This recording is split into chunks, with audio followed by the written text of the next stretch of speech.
You don't chip the guard's hip. You don't run fully through the tackle. You don't light up a running back. Or you're still not going to touch a quarterback, but you don't do all that extra stuff. But, when you're in a joint practice, I don't really, hold back as much. It's more so, okay, I'm going to take your hip. I'm not going to do anything dirty, but we're going to play it like it's a full game. The only person that's off limits is the quarterback.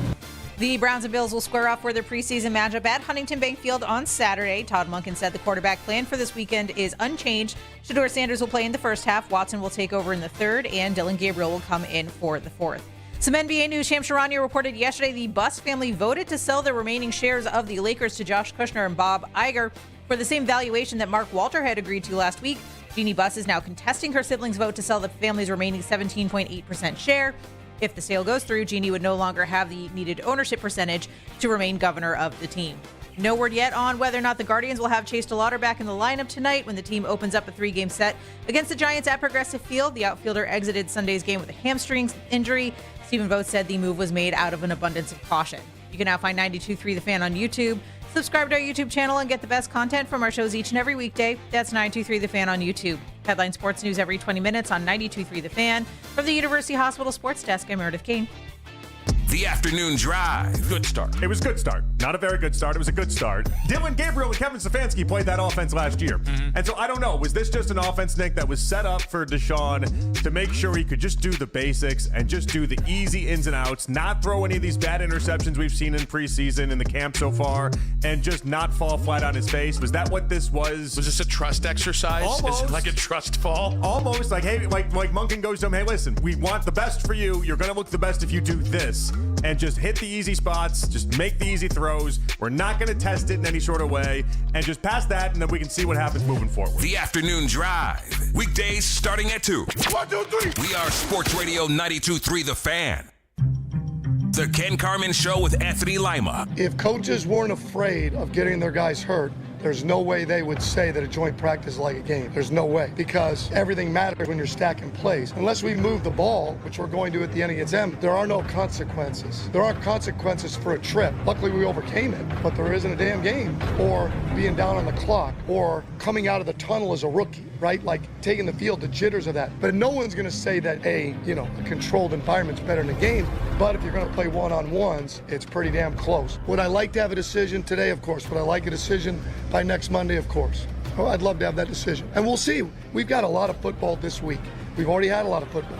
We've got 4 days of practice and a game. That all adds into any decision with the roster and who the starters are. Some are further along than others, right? We already know. That's part of it, and I'm okay. By the time we get to next week, that'd be great. We can start planning that way, have some practices, and here we go against Jacksonville. This is Cleveland Sports Radio 92.3 The Fan. Good morning. Morning. Okay, we ran the gamut of emotions 18 seconds before the show started. So I had a lot planned here, and I'm just going to get rid of it here because now we're just going to go with this. Lima brought up, so there was an interception yesterday by Shedeur. Mm-hmm. All right. And Lima asked if it counts for the duck hunter or for duck hunt.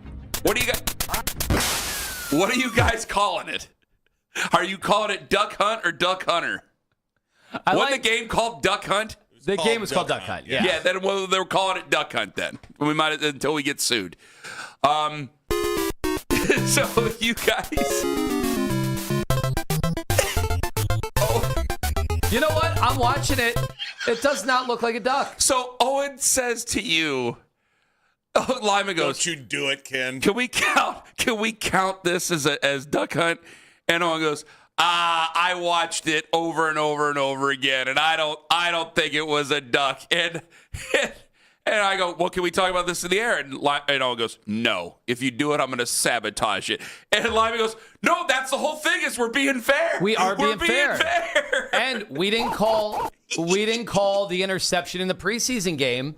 I would say, honestly, our show... It wasn't a duck. Our show dwelled on that interception less than I think anybody did. I think people thought we were going to pounce. Surprising. They thought we were going to just explode. There ain't no we here. They think you are going to pounce. We did talk about one aspect of a opinion given about that interception more than I thought we would. Way more than we talked about the actual interception. We talked about butt sweat for we did 10 minutes yesterday. A whole segment yesterday. Which was about 9.5 more minutes than I wanted to.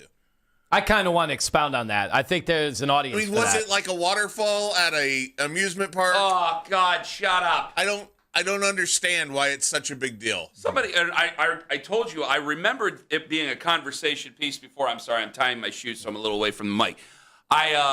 I was told, I remembered it being a conversation piece before, and somebody on social media, with social media reactions on X are brought to you by Shivan Jewelers, Cleveland's premier jewelry store. And technically, right now, you can still go back and hear that segment that we did by using the rewind feature on the free Odyssey app, which is powered by Integrated Restoration, your local experts in water, fire, storm, disaster restoration. And also, all cast conversations are brought to you by Surfside Hard Ice Tea. No, I got one We coming got up one at today. 6:40. Oh, wow, okay. We got one.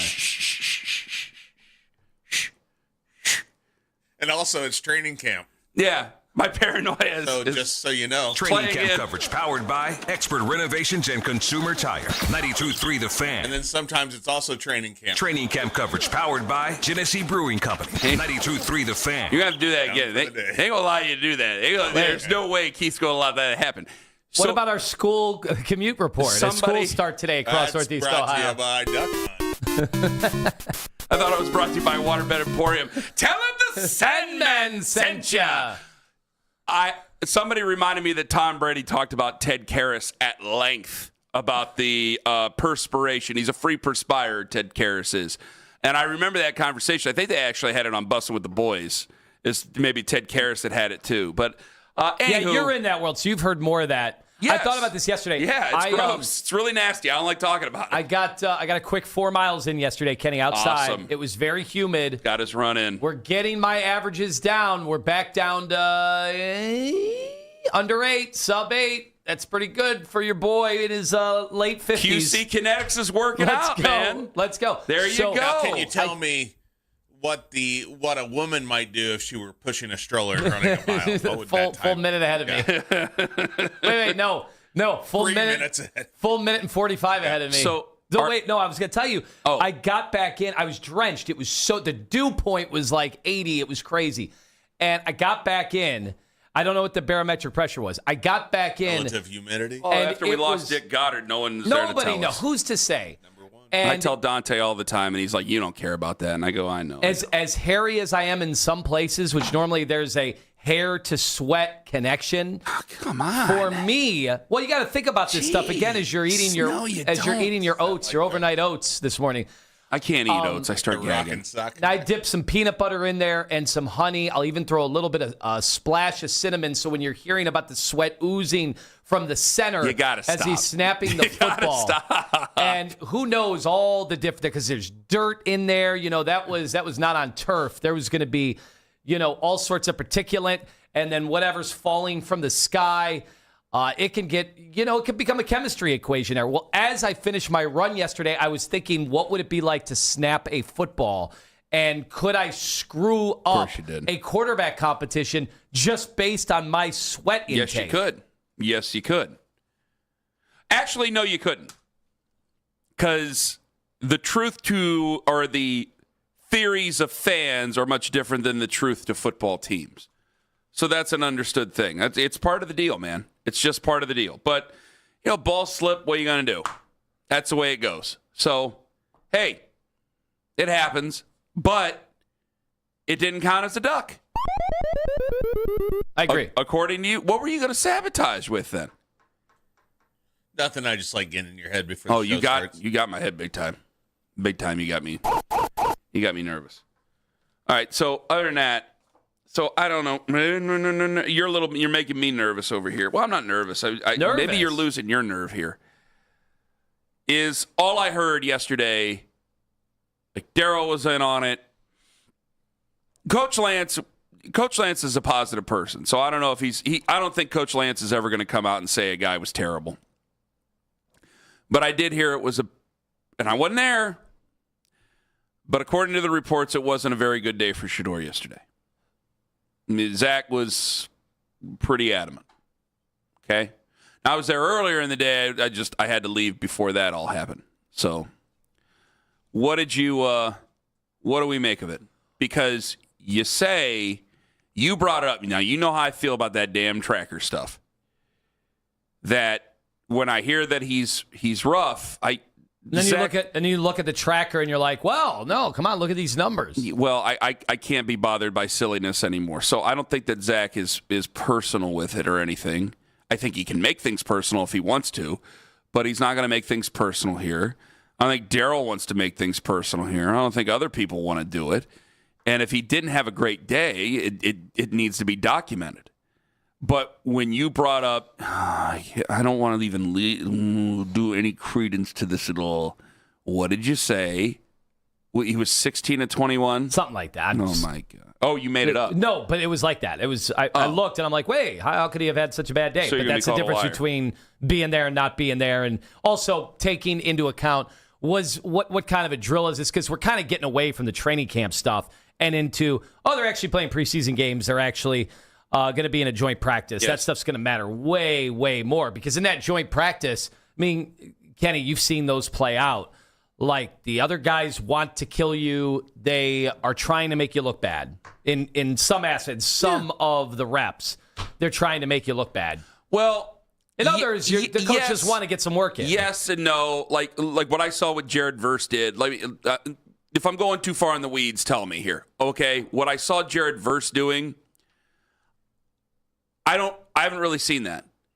And Jared Verse is a 1. And he's going to be here for a while. Like, it's just a matter of time before he gets his contract. He's only coming out of year 2, so he can't sign a contract yet. But next winter he'll sign a contract, or I should say this winter he will sign a contract after the season. And I'm sure it's going to be worth millions and millions and millions of dollars. And you hope that Spencer Fano will someday sign a contract worth millions and millions and millions of dollars. So these are 2 1s going up against each other. So there is something to be pointed out where Jared Verse is like, hey, yeah, I want to beat him because everything's competitive, but I also want to show him some of the tricks of the trade because I've been in this league a couple years, and he hasn't. You know, I've played against the best of the best in this league for a couple of years, and no disrespect to the Big 12, but it's a different animal, and he's got to get ready for this because it's going to be a much different animal when we really get going here in September. And that's what I like. So, yeah, there's definitely, when you're in the Buffalo situation coming up on Thursday, absolutely. That's why I got to tell you, I do like the idea that Todd Monken shared where we're only going to have one day because day 2 is fights. Like, I brought that up to Gerard yesterday on the preview show, which you heard right here on 92.3 The Fan. And he goes, absolutely. He goes, day 2, it's on. He goes, he goes, especially now. He goes, back then it was even on, but he goes, now you see the tweets. It's always day 1, somebody's always dominant, and they always rub it in somebody's nose over it. And day 2, all you've been doing since yesterday is getting texts from your boys and texts from your family going, what's going on? And you're tired of it, so it's on day 2. And somebody's your coaches are probably like, what was yesterday about? And someone's getting socked. So I do think it's a better idea. Now, it could spill over to a preseason game, but you don't want that. That's certainly more controlled than what you're going to have in a game experience of what you're going to have in the practice. But I do like that idea. That pointed out, like, yeah, I'm making a short story long. I want them to be competitive, and I want guys to try to make each other look bad to a certain degree. But the guys who are going to be here for a long time, yeah, make them look bad. Also show them what they did wrong. Also show them why. You know, it's not just continuously killing confidence. And that's what I like that Jared Verse and Spencer Fano got into it, and Verse was asked about that even yesterday in his press conference. I thought his answer was great. You go back and you show them how to do things. Because there's going to be a lot of that this year. I think there's going to be a lot of instruction. You know, I heard the clip of Booger McFarland. We'll play it later. And I just don't think I'm not taking shots at him. I just don't think there's no way he watched the second half of the Browns preseason game. I mean, when you got guys who you do not have NFL experience in the third quarter, I cannot highlight that enough, and I'm not trying to be a downer here. It shows you how thin they are. Like, who did we have last week that said we're a quarterback away? And we asked, are we a quarterback away? Who said that on our show? And I feel like we've had multiple now have kind of weighed in with that. And you examine it and you go, well, isn't everybody a quarterback away? And before Saturday, it was because I want them to do well, so I focus on the positives. And there's guys who are definitely green highlight guys who are positives. But you don't have enough of the guys that can fill in afterwards they're going to be able to make that difference and keep things afloat while guys are on the mend. Like Carson Schlesinger, if he's not able to go, which he's not practicing this week again, if Carson Schlesinger isn't able to go, that's going to be a big blow. Winston Reed is a fine player and a fine special teamer. He's not going to. That's not going to be the same thing as Carson Schlesinger out there. Michael Coates went in there and made a play and excited a lot of people because there's open spots in that secondary. There certainly are. But if he has to step in for Denzel Ward, I think he's going to be a little bit in over his head. That's why I did go back and look at the Saints game. I have not slept at all over the last few days, I got to tell you. I went back and looked at the Saints game. MJ Emerson was excellent, and I know there's going to be a conversation about why'd you just let MJ Emerson go? What's going on there? Now, that was the first preseason game, but you start to form these things in your mind going, well, why couldn't we have this, that, and the other when you took that guy? Coming off an injury, that's a big deal. So these are little things that, I'm not going to sit there and scream and yell and say Andrew Berry's the biggest idiot who ever lived after the first preseason game, but it's something that you put into that memory and close the door behind you, and you see whether or not that's going to germinate, and I hope it doesn't, because I don't want the Browns to be missing out on any talent. I'm going to be positive and try to look for the positives because that's what I do try to be. But I also know that you're just not deep. And because you're just not deep, we can't do 7 in heaven yet. And I don't think we're going to be able to do 7 in heaven this year because I just don't think we're going to be in on it, and I don't think anybody's going to care. They're not going to care about us talking about the good teams in the AFC. I mean, you can if you want. If you guys really want to, we'll do it. But I just don't think that we only care if the Browns are good. Like in 2023, when we broke out 7 in heaven, when they started going on the run, that was a hoot. But when you're a 3-win team and then a 5-win team, it's like 7 in heaven ain't. I hope I'm wrong. I hope in October it's like, Kenny, we got to do it. Let's get going. But I just don't think we're going to be able to do that yet. But you can put the building blocks to success out there. But you're a professional football team, and people don't want to hear that. It sounds like I'm making a great big fat excuse, so I'll shut up. Well, so I think there's been a lot of dialogue on whether Todd Monken could just break the rules, his own rules, and just name the quarterback. If it's going to be Watson, and even I think I saw some Shador, the people who were squarely in the Shador corner on all of this, admit like, hey, it does look like everything's trending towards. I'm glad they're not moving the goalposts. Deshaun. That's all right. That's good. Well, no, that's okay. Well, it's not also, like his career's not over if he doesn't start week 1 here, guys. Also, that's the other thing. I think we have done our best to try to say, hey, look, it's not going to be easy for Shador to try and play at a level to dissuade the Browns from picking somebody, high in the first round, whatever. But he's going to get his opportunity. And I think that's, if you are all about Shador, if that's all you care about, if you're not even a Browns fan and you're just a Shador fan and you parachuted into our situation and all you want to do is call out the media or whatever, go every day and say everything's unfair to Shador, fine, that's your prerogative. But understand that he's going to get a look. He's going to get plenty of games this year. Yes, he is. You want to talk about things that would stun me the most? What would stun me the most is if Deshaun Watson played 17 games this year for the Cleveland Browns. That would be the all-time stunner. I mean, Jonathan already highlighted like the arm numbness and things. Now, I thought he was highlighting it for the wrong reasons. We might get back into that coming up later in the show. Like he's not going to play 17 games. I really don't think, and I think probably make it through 5? Either because of health and performance. I got to tell you, I'm month to month on him. Like when he gets because I think he's going to be named the starter here probably next week. When he gets named the starter next week, I give him till the end of September. Or do you really go, hey, week 3? No, that's what everybody's circling on the calendar. I bet it's going to be. I think a lot of people are going to go, no. You mark that back. Week 3 might be the time where Shador gets to go.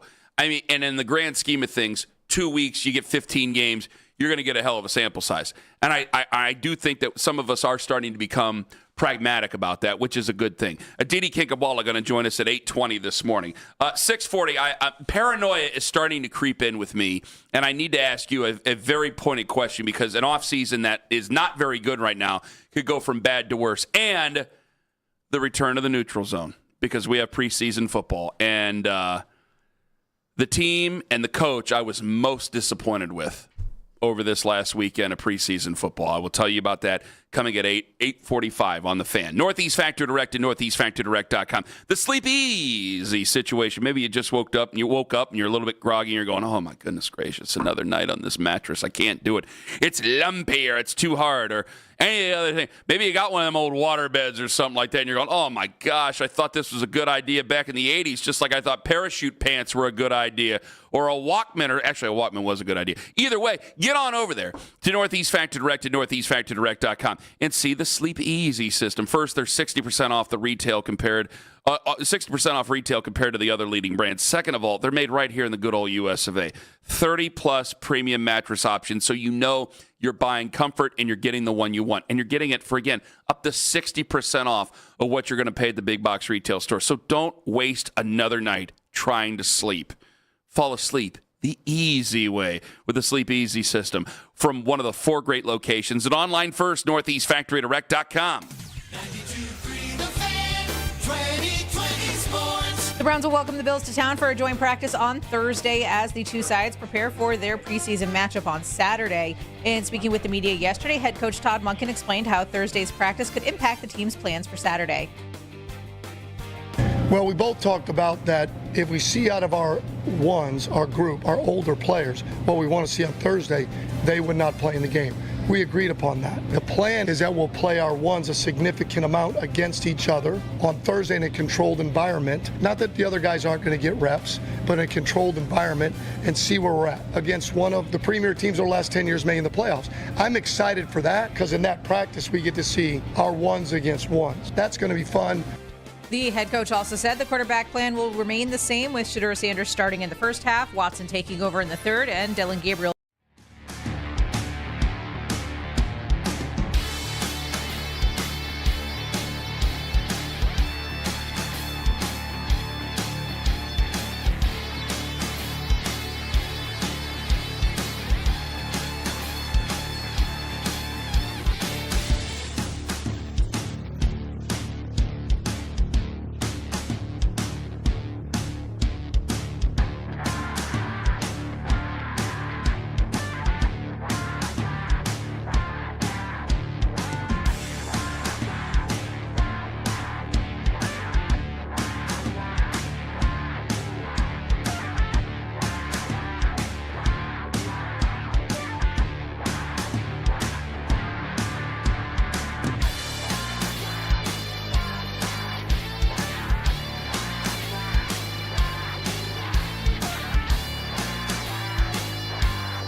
instant cash offer. All you have to do is Google the Young Team and start packing. No incidents so far today for your early morning commute. However, you will lose the right lane on 71 North from Bagley due to overnight road work. Meredith Kane with your Odyssey Cleveland traffic. Deshaun Watson, Shador Sanders. The Browns QB battle is back. We're your home for preseason coverage. The radio home of the Cleveland Browns. 92.3 The Fan.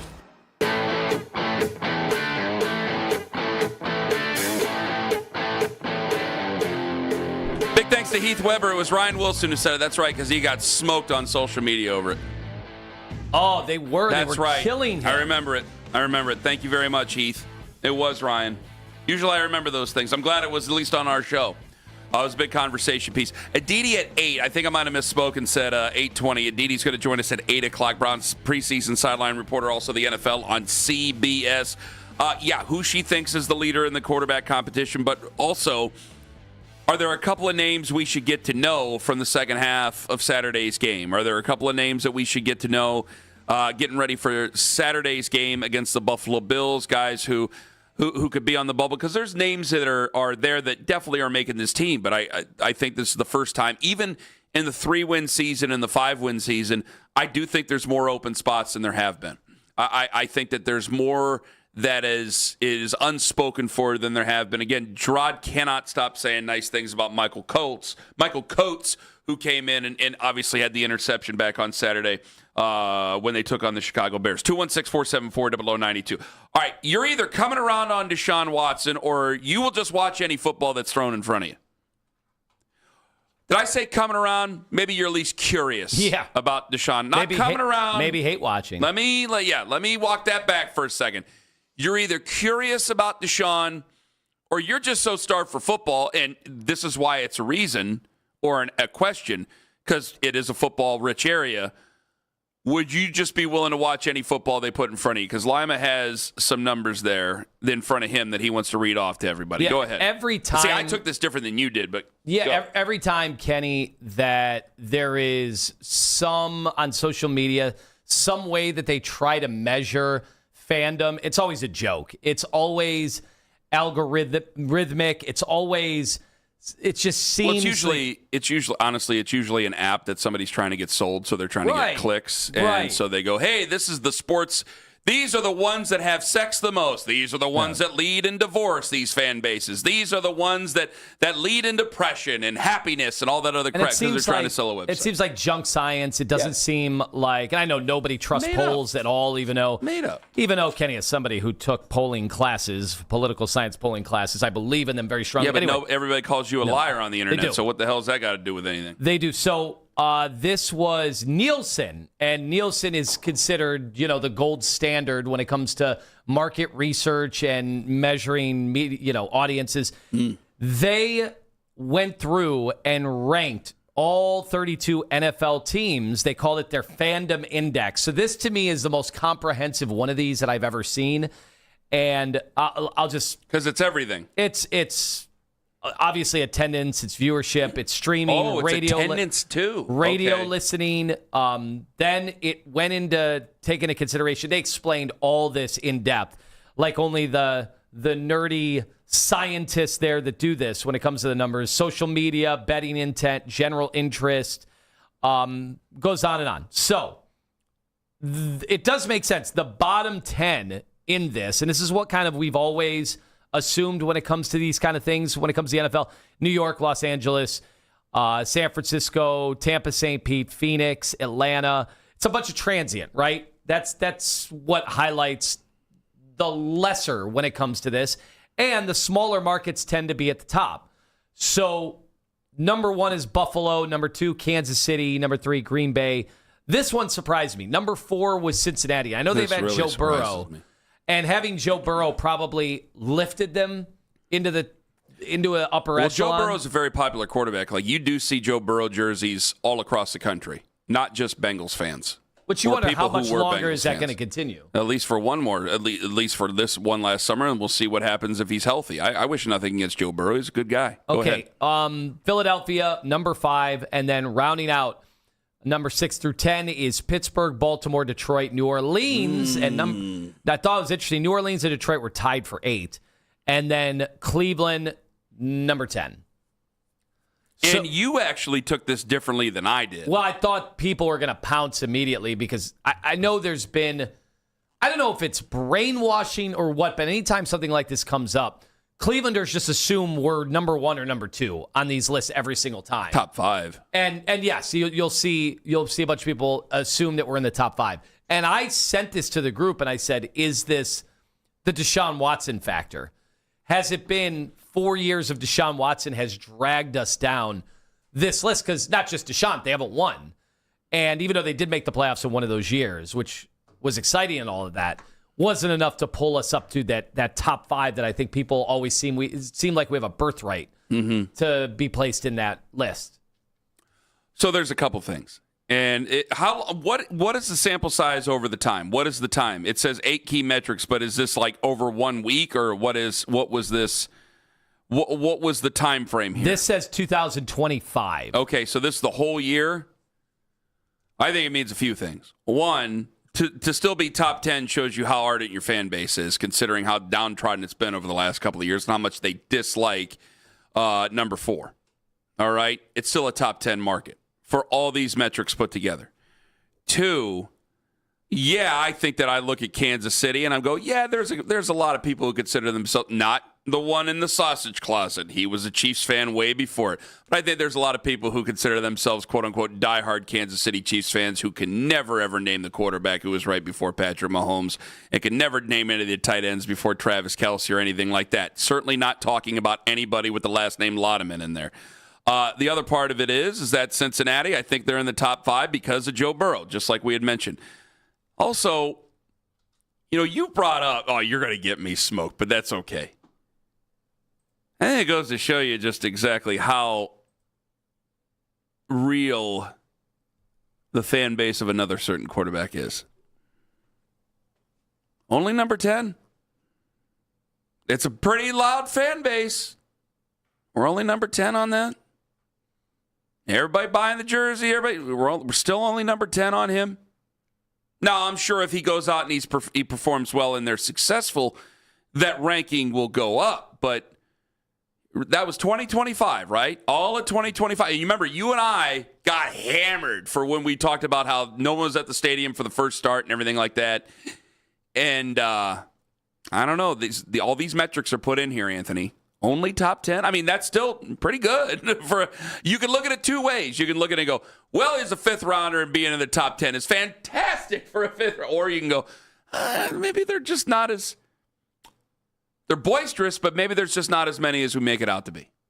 Not trying to be mean. I'm just trying to be honest. We compared, or at times I've compared it to Tebow Mania, and I don't mean that to be a negative. I think that's awesome that a player has that kind of fan base. Like that is very cool. I think a lot of these players tried to build their brands, and who's been able to build their brand to the level that Shedeur has for someone who's not a dominant starter. This is right. That's true, but this is the whole thing I've been agitated with the whole time. It's like we talk about him because he's in the running for the starting quarterback of the Cleveland Browns, and he probably will start many games for the Browns this year, even after, because I do believe that Deshaun Watson will be made the starter next week at some point. But while that's all possibly there, yeah, he's got a strong fan base, but it's not the type of, I just think it's loud, and I think that some of us get a little overwhelmed. And it's served me well to just go after the show and go, that's it, and I'll share what I need to do, and that's it, and I don't need to sit there and respond to everybody calling me every name in the book after I say anything that might be somehow critical or taken somehow, because some people just need disrespect in their lives that I well, and all of a sudden you hate Shedeur. I'm like, no, I don't hate him. I obviously I don't. But I think that this goes to say, like, number 10, you would expect, I think if you were really in on the whole online fights with Shedeur fans, I think you would think that we're number 5, number 4, number 3, somewhere in there. Like Buffalo and Kansas City, that's fish in a barrel. Great quarterbacks, good football teams, really good football teams. Looks at the Super Bowl. I mean, that's where it is. Green Bay, historically, great fan base, passionate fan base, very popular team, kind of everybody's Ned Flanders of the NFL. Like, you don't really hate Green Bay unless you're a Bears fan or a Lions fan or something like that. Like, I don't hate Green Bay. If you're not in that division, you don't hate them. So those things are explainable, but I would have thought we would have been a little bit higher because of that bump of him. And I'm actually happy that we're still in the top 10, considering how many people are just like, call me when you get a new QB. Well, call me when you get a new guy. That's why I know we got to go. I mean, we had people calling in threatening that they were done with the Browns if they do name Watson the starter. I've seen it. I've seen that. What do you think that stadium will look like? Let's say week 3. It's still going to be normal home opener. What's the record? Sellout. I was going to say regardless. Let's just say they're 0-2. I don't think there's going to be a lot of folks. I think they're the first home game. Yeah, you'll have a sellout, quote unquote, but I think you're still going to see orange in the 500s. Yeah, I mean the seats, not what the people are wearing. I do. They're not excited to see Denzel Boston, Casey Concepcion, Jared Verse. They're excited to see Grant Delpit because I'm excited to see Grant Delpit and Denzel Ward. Yeah, there might be so. But I think it's very results based right now. I mean, you've been put through the ringer, and I want people to go. Clearly, I want people to go, but I think that they've been put through the ringer. So at number 10, hey, I'll take it and I'll be happy with it, and I'll see you in 2027 because I just don't know if it's going to be that same reaction because I'm not telling people they're going to be bad. I don't think that they're more bunned. I just think that there's plenty of holes here that would say, yeah, you're going to have to put together another draft or two. And you're going to have to find your guy at quarterback. You're going to have to find more young offensive linemen. You're going to have to find more guys in the secondary. You're going to have to find those guys. Like that's where I'm at on that, Anthony. And I just think that that's not a bad thing. I think it's just the truthful thing of what we have to do as a franchise now. And I have to ask people to come along with the Browns. And if they don't want to, that's the beauty of being a fan. I'm not going to show up to your house. I'm not going to show up to Bob in Concord's house and go, you weren't there in 2026. I don't know what Bob in Concord's thinking. I'm not going to bother him on his front porch about the Browns. So if he shows up in 2028 and he's been a season ticket holder before and he's buying into season ticket holders, being a season ticket holder again, well, am I going to cuss this guy out for not being around in 2026? No. That's what the beauty is up to the fans. It's their decision. So a lot of these metrics are money being spent, apparel purchases, event attendance, that costs you money. TV viewership seems to be free. Streaming seems to be free when you're watching sports. Radio seems to be free. Betting costs you money. Social media interest, things like that. I don't know what they mean by general interest, but I think it's an interesting metric of what they put out. But yeah, I think you can take it two ways, and I think both of it has to go with the quarterbacks. Coming up at 8 o'clock, Aditi Kinkawala going to join us on the show. Coming up in 5 minutes, we've already been lied to once. Don't tell me we can't get lied to again, especially by a guy that you proclaim you really don't like. Ken Carman, Anthony Lima. Take us with you to work on the free Odyssey app.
assessed? Well, I'm just trying to put it together because I'm like, he's not signed yet. We haven't had an announcement. Now, I would feel that something would be agreed to in principle.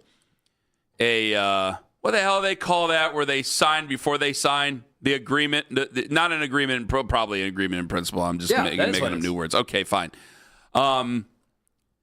I read it with the Strait of Hormuz the other day, and I was like, oh, yeah, I remember that term, and I just forgot about it. Now, in principle, we're talking not the PAL, as Mr. Belding taught us years ago. A principal is your pal, and that's how you make sure the mnemonic device to be able to spell principal. Was the principal your pal when you were growing up? I was brought in. Mr. Bittner, we became closer later in life, but he told me to stop hanging out with the guys I was hanging out with. He said they were leading me down the wrong path. That's what the internet tells me about you. Yeah. That's incredible. Mr. Bittner, huh? Yeah. Have I met Mr. Bittner? No. Yeah, I think you actually might have seen him at an event. And then Mr. Mueller, the high school principal, who also was responsible for a few of my suspensions, he also was, he did hype me up, though. He was a big proponent of me. We had Mr. McBurney, who was awesome. Great principal. Did you have a lot of FaceTime? What do you mean? With Mr. McBurney? Fourth grade was hellish, yeah. Oh, yeah. Fourth grade, I got in a lot of trouble. And Mr. McBurney was a hard man who did concrete during the summer and scared the hell out of me. But he was a great principal, nice guy. But you could tell, don't get on the bad side. Then I remember we had this one, I forget his name, but he would go quiet as the silence of noise, 12-inch. I go, God, I can't stand this guy. I don't remember his name. And then I remember Mr. Gregory when I was in high school who told me he goes, what are you doing in life? I'm like, I'm not sure. He goes, you need to go to Akron and do radio. I go, okay. And that's where it went. That was it? And thank goodness for him. Mr. Schreffler, Mr. Dean. Wait, I want to know. Good folks, man. I want to know folks. that guy's hit rate. Like, if he could discover you at that age and put you on a path, that's amazing. He didn't tell somebody else to go play at Ohio State, so don't even start. That's what I was wondering. I knew what you were going to do, and don't do it. Did he say not to go to the bogey inn? I'm going to talk over you. Didi Kinkabala joins us at 8 o'clock. All right, so the agreement in principle. The agreement in principle. Am I wrong to be a little bit paranoid about James Harden not signing yet? Because most of Cleveland doesn't trust him as far as they can throw him. All right. And so if there's nothing to pen to paper here, and you're looking at going, well, they're not going to be that great this year. They're not going to. Dude, does anybody? Yes, this Cavs conversation is brought to you by Surfside Hard Iced Tea. They ask you to please enjoy your Surfside Hard Iced Tea responsibly. I'm saying this not trying to just fit in the read here. I'm being honest. Every day that passes, he doesn't sign. I'm going, we sure we're going to have him back? Because everybody's down on the Cavs. Hear me out on this. Cavs fans are more down on the Cavs than any other fans out there. They're very down. If we don't think they're going to go back to the Eastern Conference Finals, what is James Harden's reason for staying around? Well, nobody has cap space, really. So that's the only thing I got going for me. It would be really hard for anybody, especially the way that the NBA is working right now, for anybody to just be able to finagle a way to get James Harden. And I know people would be like, who wants James Harden? Well, the Ringer had him as the 30th best player in the NBA last year. But he was going to take a discount here, and a lot of us thought he was going to take a discount. This show didn't guarantee it, but he was going to take a discount. Why? Because we thought LeBron was coming back. Right. Well, LeBron didn't even consider us because, they didn't want to make a real pitch to him. But, that's me telling you that you were wrong on that. But okay. If he wasn't going to come back, could he if he was going to take a discount to be a part of a winner, couldn't he take a discount? It would be a massive one. Could he not take a discount to be a part of another winner? If they really felt that James Harden was what it took to get them over the hump? I'd have to see which teams that would be viable that don't have a point guard and that he would be an upgrade over. Like in our case, he was an upgrade over Darius, so it made sense. I don't know how many teams that would be the case, plus obviously his age. He's going to be 37. Mm-hmm. This was Mark Stein yesterday. A source familiar with the process tells Stein, does he speak in those terms? That Harden's new multi-year deal should be finalized soonish. Harden had been a free agent since declining the $42.3 million option in June, but was always expected to remain in Cleveland. And I would be happier with that because if he were to not stay, you talk about one of the out-and-out disasters, and I don't know how many people, last time people were mad at Carlos Boozer. Carlos Boozer lied to a blind man. And he's been on the station since, and it's an old wives' tale now. But now you have a guy who, if he leaves, I don't know if people are mad at him. I think they're just going to go after Kobe Altman like crazy, going, what have you done? What have you done? Now, I would look at it and go, a lot of things he's done he's had to do, but there's definitely some criticism there, obviously. And if you were to trade Darius Garland and then he were to pull something unthinkable, and again, I'm speculating here. I don't know how these things, well, what is signed, what is not signed, how this could all work. I would imagine the first thing I thought of, well, cap space has to be used up. I mean, it's been an off season for how many weeks now? But I guess you never say never until the thing's actually signed. Like, you wouldn't be surprised at all if there were teams reaching out to him, right? No, I actually would be, because I think Really? I think the genuine understanding around the league is that the Cavs can't really do anything right now until the Peyton Watson thing is, they clearly want him ahead of Jonathan Kuminga. But other teams have interest in Peyton Watson. And if they, like, let's say the Clippers get involved. I'd rather have Peyton Manning than Jonathan Kuminga. Well, if the other, like, let's say the Clippers get involved, they have more assets than we could be able to deliver for Watson. So then we'd have to pivot to Jonathan Kuminga. And then all of that is going to be facilitated when they figure out what they're doing at the wing, and then they come back to James Harden and say, here's what we need you to sign for. Do you agree? So we're at a standstill, especially given the Clippers situation. That's a lot of understanding as time goes on, man. If you can't get your ducks in a row, I am surprised no one is reaching out, because at 37, yes, I know long in the tooth, but it's like, hey, you want a ring chase? We ain't hammering people for ring chasing the way we used to. I know LeBron might catch it from some people, but no one really cares.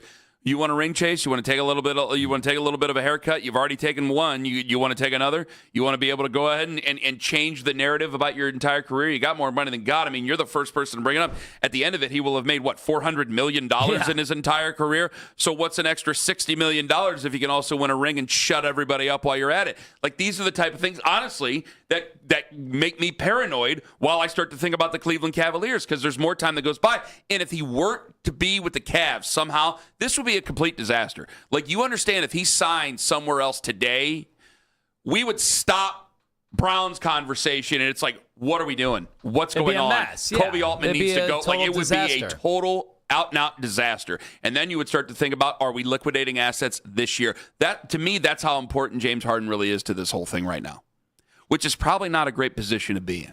8 o'clock, 1 hour from now, Aditi Kinkhabwala going to join us on the show. Nothing is given. Everything is earned, including the quarterback job. Some of you think differently than that. Ken Carman, Tone Master General on The Fan. This is an Odyssey Sports Minute. The Saints will be without one of their newest offensive weapons, Jordan Tyson, for at least a few weeks, potentially 2 months. The wide receiver injured his right hamstring at practice on Monday. The belief is that the injury has nothing to do with the hamstring injury that Tyson suffered at Arizona State, but it's still a massive loss for the Saints with no clear time of when he's going to be back with an offense that was starting to look pretty good. I'm Dan Day.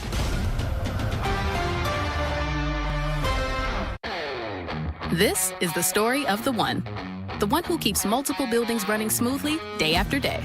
Plumbing that flows, HVAC that hums, cleaning supplies that keep surfaces sparkling. That's why she counts on Grainger. With easy reordering online and 24/7 support, Grainger helps her keep the products she needs on hand. So shelves stay stocked and buildings stay ready. Call 1-800-GRAINGER, click Grainger.com, or just stop by. Grainger, for the ones who get it done. DQ presents the Blizzard Double Flip Deal. For a limited time, when you buy one Blizzard treat, you get a second for just 99 cents. That's 2 Blizzards, 2 spoons, 2 flavors, and 2 flips. So don't miss out on the Blizzard Double Flip Deal, available only for a limited time and happening now at DQ. Because the only thing better than a Blizzard treat is a second Blizzard treat for just 99 cents. It's a deal to flip for. The Blizzard Double Flip Deal.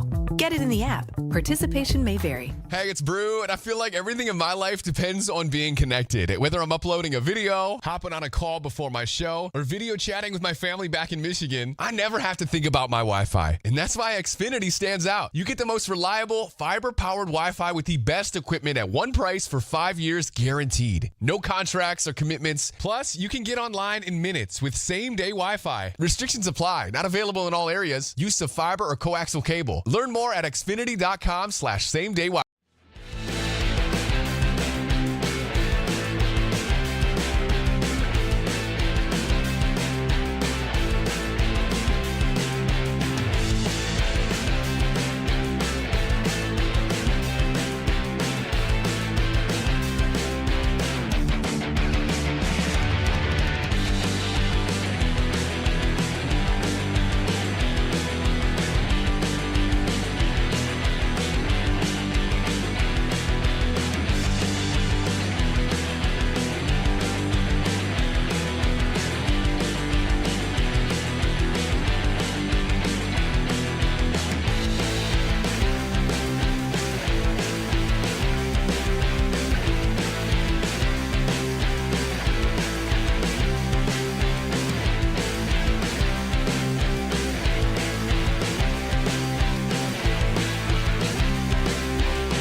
Headline Sports News every 20 minutes on 92.3 The Fan. From the University Hospital Sports Desk, I'm Meredith Kane.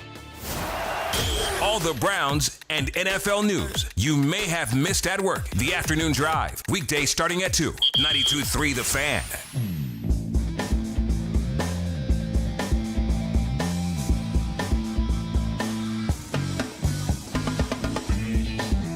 Eight o'clock at Didi Kickaball, and about last night at 7:45. 2 Guardians players passing like ships in a night, which with one of their nicknames, quite literally. That coming up at 7:45 and about last night as Guardians are trying to hold on to their season. Just finishing up on the James Harden thing. I'm always because I'm still learning about some of the machinations of the second apron and things like that. And more time that goes by, it's like, okay, there's still plenty of teams that they've just used up their cap space, and there's not really a lot that can be done. But if he wanted to take a massive discount, it's just until he's signed on the dotted line. Because with James Harden, this is so weird, guys. With James Harden, just let me say this and we'll get back to the Browns. They ain't going nowhere.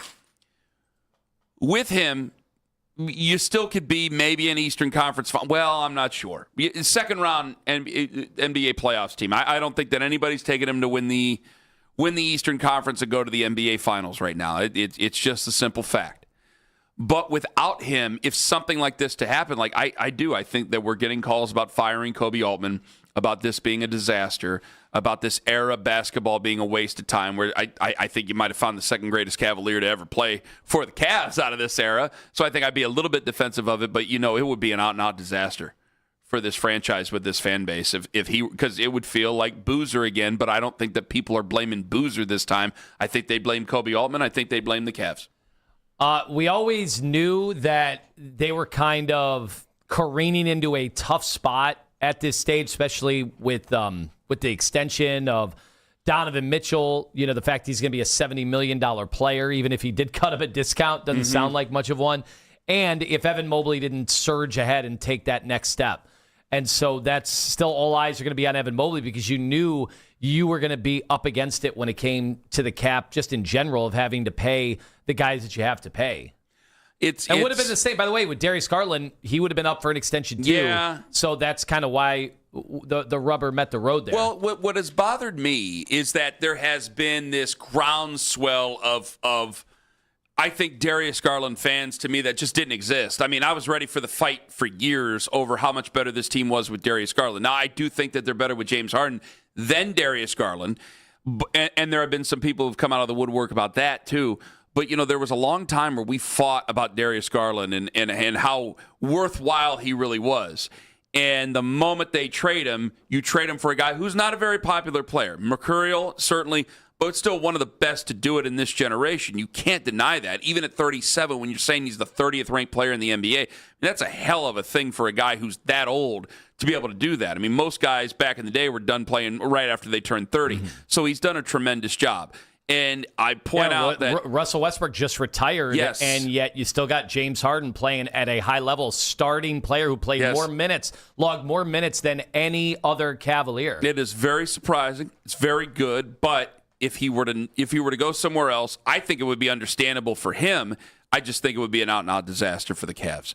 Aditi Kinkabwala, again, 8 o'clock. Is there somebody who she thinks has the leg up in the QB competition after the first preseason game? Also want to know what she expects to see in the second preseason game, and are there a couple of names that we should highlight in the back end of this roster who she thinks is going to make this team? That coming up at 8 o'clock. I heard Nick and Jonathan talking about the quarterbacks yesterday because that's what we do at this time of year when we don't have a clear-cut quarterback. We talk about the QBs. There was one thing that Jonathan had said. It kind of it didn't miff me about Jonathan. I just think that we're trying to hold on to things that just aren't true. Hit it. If you want to say Deshaun had the better game, yeah, I'd probably agree with you. But Shador made the 2 biggest plays. Well, technically 3 biggest plays of the game with the interception, but the 2 best throws of the game go to Shador. And once Deshaun had the fumble, I thought he was spooked a little bit. If we played out a whole entire rest of the game, Nick, I think it goes real south for Deshaun Watson after that point. Because and you saw for the couple series he got after the fumble happened, he didn't look the same. He started throwing balls in the dirt. He started missing receivers. And I know he talked about it, and I don't know why this is not getting nearly enough run, Nick. He had numbness in his arm. Openly talked about it. Why is no one discussing that part of this equation? Like, if we're worried about his health and we're worried about the injuries that constantly pop up, and he said throughout parts of that game he had numbness in his arm. Now, he thought it was just a funny bone issue and everything was going to be fine, but he legitimately had numbness in his arm during that game. Like, that's not passing necessarily the I'm the healthiest guy in the world now check. I think we're fighting about something that we can't see, because I think what Jonathan said is probably true. If you were playing against the ones, how different would it have been? We haven't played in 600 plus days. If you played a whole game against the Chicago Bears, which are supposed to be a team that probably, to some people, are going to play the LA Rams in the NFC Championship game, you're probably going to lose that game. Yeah, they probably get demolished. But I'm not ripping on Jonathan for that opinion. I think that he highlights the conversation because he brings up the numbness in the arm. Well, they're not going to not play him when he's healthy because they think he's going to get hurt. That's not how that's going to go. They're going to play him until he gets hurt, and then they're going to go to Shedeur. This is why I think they're not protecting. They're not protecting him like he is a big prospect, like the Raiders are going to protect Fernando Mendoza. Exactly. He's playing until he can't play because that's the end of the string. Yeah. This is the end of the line for him. You and I have agreed too much on these sort of things. Where I differ with them on is that when it comes to these QBs, I don't even differ with them on this case. I just think, like, man, we're arguing about what we see in these games, and I'm going, I really think we're seeing we're arguing about something that we don't get to see. I think the things that we don't get to see are what's going to decide who starts this season for this football team. What goes on in practice behind or in the field house when we're not around. What goes on in the study? What goes on in the team meetings? What goes on in the huddle? Things that we're not privy to here. That's what I think is going to win this job. And that's what I think is what is winning this job for Deshaun Watson. Because when it comes down to it, like, yeah, I'd love to see Shedeur Sanders. And what Nick said is right. The exciting plays happened with Shedeur. Because I'm still waiting for Deshaun Watson to go out there and just rip it. Let's go. You got to throw. You got to try to push it downfield. And some of that's going to be with play calling and things because, again, it was your first time out in 2 years. But the exciting plays happen with Shedeur. And you can only go by what you see. And so if you want to be entertained, and it's an entertainment business, you got one guy who's entertaining you. You got the other guy who just brings in bad memories and isn't throwing the football all over the place like the other guy's trying to do. But still, as much as I want that to be the truth and that what carries Shedeur to the leadership spot, I'm trying to read all this and see all this and hearing Todd Monken in the press conference yesterday and him talk about the two QBs, and I'm going, man, I know we're spending a lot of time bickering about what we see or what we don't see, who's lying, who's telling the truth, what a quarterback tracker and how defensive some of our media brethren need to be over quarterback trackers and things like that. I think that what's deciding this is something that we are not privy to. And what will decide it next week is something that we are not privy to. You could say what you want to about the Shedeur's interception. You could see that with your own eyes, and Ray Charles could have seen it, whatever. I think that this is being made in the meeting rooms. This is being made in the huddle. That's where I'm at on this right now. Yeah, well, before I get to that, the funny bone thing, that has nothing to do with whether you're injury prone or not. If you get hit there, 100% of people will feel the tingles and you'll lose. You'll get numbness. That's a weird injury for Jonathan to act like that has something to do with because you're injury prone. He's been injury prone, I understand. Like if you're in the pocket, if all the quarterbacks that have ever played football would have been in the pocket and got hit right there, they're all going to experience that exact same tingling sensation, right? Yeah, that has nothing to do with being injury. I would imagine, yes. Right. Yes. That was a weird thing to isolate. But either way. But you agree with me. It's like, you're going to play him until he gets injured. You're not going to go, I'm afraid he's going to get injured. Like, that's why he's going to play on Saturday. Yeah, now he needs the work. I do think the play calling for him in that game was clearly to build up confidence for somebody who hasn't played before.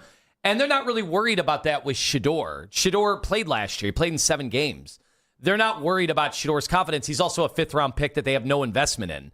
Like, if Shedeur is here or not here the following year, it really is not going to be some indictment on the organization. It's a 5th-round flyer. That's yes. That is the difference. I know that the fan base of they take exception. He's a first-round talent. That's irrelevant now. He was a 5th-round pick that there's no investment for. Very different. And by the way, even in today's league, they're moving on from even 1st and 2nd-round guys quicker than they ever have. as evidenced in the last how many years with Josh Rosen. Wait till you see McCarthy in Minnesota. So, they will move on from him. It's not we're not tethered to Shedeur Sanders. You're totally right. And I think of it, how do I make an argument for something I can't see? I mean, I'm turning into a theologian here. Well, how do I make an argument about a quarterback competition that I do think that it's the classroom work, it's the huddle stuff that is dictating who wins this job. One guy having more experience in different offenses than the other guy, who was put behind the 8 ball last year and will get his chance this year, but it's clearly going to take a little bit of time, I think. How do I make that argument without being called a liar, or do I just accept it? Yeah, but that's the other thing. Like, Todd Monken might quite literally be able to tell you guys, like, yeah, both of them have had issues at times getting in and out of the huddle, but one's worse. I mean, we don't know. Like, we're not on the headsets. And so there are a bunch of people that are acting like they're on the headsets based on the stuff we see at training camp or the videos that have been put together or the preseason game.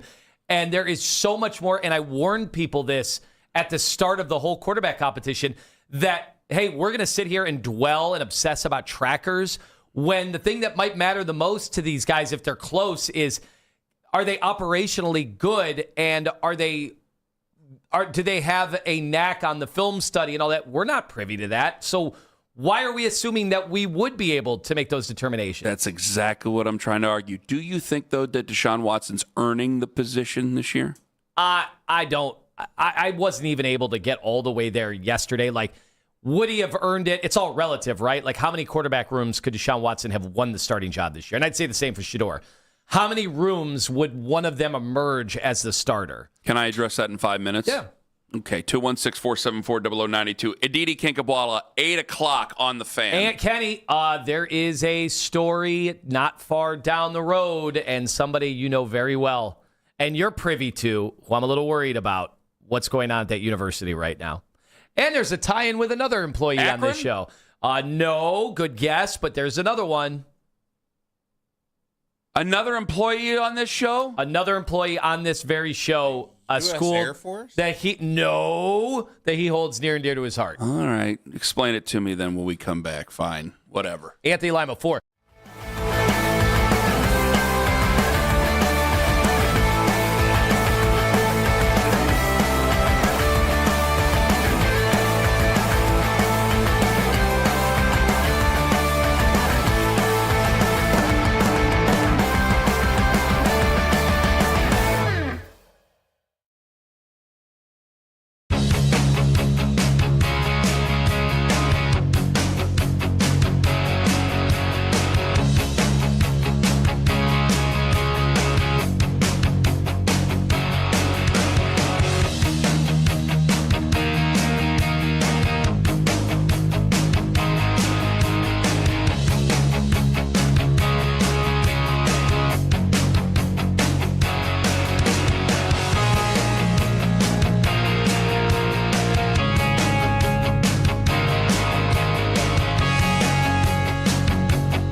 after both teams won their contests yesterday. The White Sox fell to the Cubs at Wrigley, so Cleveland is now only 5.5 games back from that coveted first place spot in the division.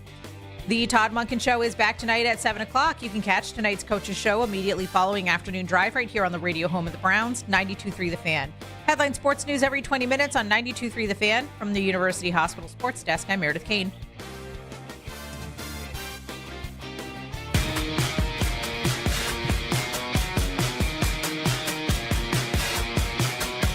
John's doing double duty, so we got to get him in here for this, apparently. Now I know what it's about. Now I know what you wanted to tell me about. Whether or not Deshaun's earning this job here in moments, but we got to bring Johnny in here. Yeah, I got this story sent to me by about 15 of my friends and then tweeted at us from a number of individuals. Well, you know, all of a sudden we're part of a criminal element, apparently. Put it this way. I know why they call it Happy Valley, and I know why they call it a whiteout. It all finally makes sense. Yes, it does. We have a story about this, Owen, is what I'm told. All right, this is from who? CBS? Evening News. All right, let's turn Happy Valley into Columbia. Two fraternities at Penn State University are at the center of a highly profitable cocaine ring, according to state prosecutors, who say the drugs were cut and packaged right there in the frat houses, sometimes by pledges. Among those charged, 13 current and former students and one student's father. Pennsylvania's Attorney General Dave Sunday says the drug operation was run inside two fraternity houses. Cocaine was primarily packaged at the fraternity houses, and in fact, we found a pattern of events that showed cutting and bagging cocaine was, for some pledges, an indoctrination into the Delta Upsilon and Sigma Chi fraternities. According to the criminal complaint, the drugs were sold at parties and other college social events. One defendant is accused of buying more than 5 pounds of cocaine in a 9-month period. 6 defendants are facing felony charges. First off, this is not Matt's fault. Don't even put this on Matt. Matt is a good man. He just got there, right? So he just got there. This has been going on for a while. So this is. I am a bit of a railhead. John, what say you where you have turned your people at your school have turned Happy Valley into New Jack City? I mean, what is going on? I mean, this is nothing new. This is nothing new. Nothing new? Like, did they put this on? I'm not going to sit here and just don't say another word right now until we absolve reckless speculation. Is this on the brochure when you signed up to make your college visit? So John went to Penn State. You are a graduate, right? Yes, I am. All right. And you said you lived where? I lived in the frat house across from the frat house that was mentioned in this news story. Yeah. Did you notice they were up a little bit later? Did you notice they were hatching a lot more business schemes, talking really fast? Was Wesley Snipes driving around in a Jeep? Is this why you've had less instances of showing up late than you did in the beginning? Yeah, John, can you explain to us? No, it's fraternity brothers. Now that house is first of all, it's gorgeous, and I know how much their dues. I don't care about that. I know what's fucking I know how much their great dues bankroll. are. I know how much their dues are, but the other frat that was mentioned in the report, they disassociated from the IFC, the Interfraternity Council, so Penn State has no association with them. With the cocaine for alleged cocaine so they frat? can't. But the thing that protects the frat houses is the IFC. And nitty gritty Greek life right here on the Fan. It protects the IFC protects the frat houses. So instead of going through the school, they're not protected at all. They go right to the authorities. Good luck. Oh boy, they're in some trouble now. But I think you would. I don't know if the IFC would get involved, even if you would call the authorities for cocaine trafficking. John, that's a federal crime, sir. You'd be surprised. Well, I'll tell you right now. That fraternity, the Delta Upsilon one, that fraternity will never, ever be formed again. It will be disbanded as soon as possible. They will never be allowed to form again. Can you open up a different one under a different name? Yes, and that happens all the time. So what would they name it under? I don't know. Any other random Greek letters that you want to use, they could use their same Greek letters if they wanted, probably. COKE? But you turn that around? Wow. You know, listen. He goes, wow. Listen, like I'm insulting him. The thing is him. here, I mean, this is a crash course. When you talk about, I'm sure a lot of these individuals were entering the business school and we're going to get their degree maybe in business or finance. You've got so many different rungs of supply and demand. You've got logistics, you've got marketing, you've got manufacturing, the distribution side of this thing. I mean, would you not hire these kids once they get past the whole responsibility and how much trouble they're going to get in? Are they still going to be good for you in 30 years? Because that's how far they're going. How long they're going away. Yeah, if you've got to move things from one place to another, I think this is better than internships. Do you think they'll let the kid be cellmates with his dad? I've seen Trailer Park Boys, and they let that happen. So, I mean, why not? They weren't trafficking cocaine, for crying out loud. Now, did they throw the best parties on campus? I would hope so. I never went to any of those parties. Why not? Because we had our own.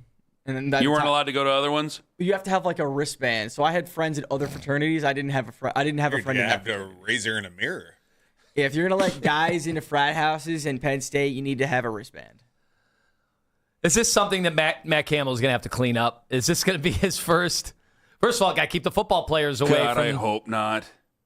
Away from this whole Never world. had to worry about this at Iowa State. No, there was other things you had to worry about. Too many corn cobs. The juice was running for a couple of those players, but we'll leave that there. So what was the name of your frat that you belonged? I didn't know you belonged to a fraternity. I was in Tau Epsilon Phi. It was a very small fraternity. Did you do the handshake? It was like this or something. I don't know. I like quit. What do you is mean this? you don't know? What You is wouldn't this have or gotten something? past day one. Were you the Van Buren boys? No. What is My this? junior year, I quit. Like I was like, I'm 21. I don't need to be coming to parties where there's 19-year-old women here. I'm gonna go to the bar. You quit the fraternity? I was just done. I was bored. I thought this was like blood in, blood out. Once you're a Tau Epsilon, whatever, you're there for life. There's no brother. loyalty anymore. Yeah. These college kids, and they transfer, and there's just no loyalty in your world. Did you participate in any hazing?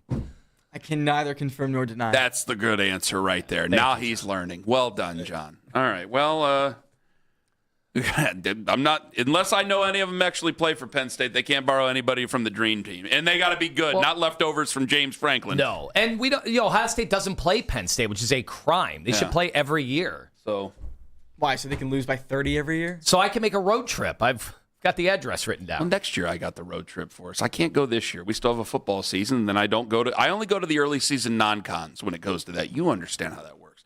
All right, John, thank you for your contribution. Thanks, Ken. Never went over there once.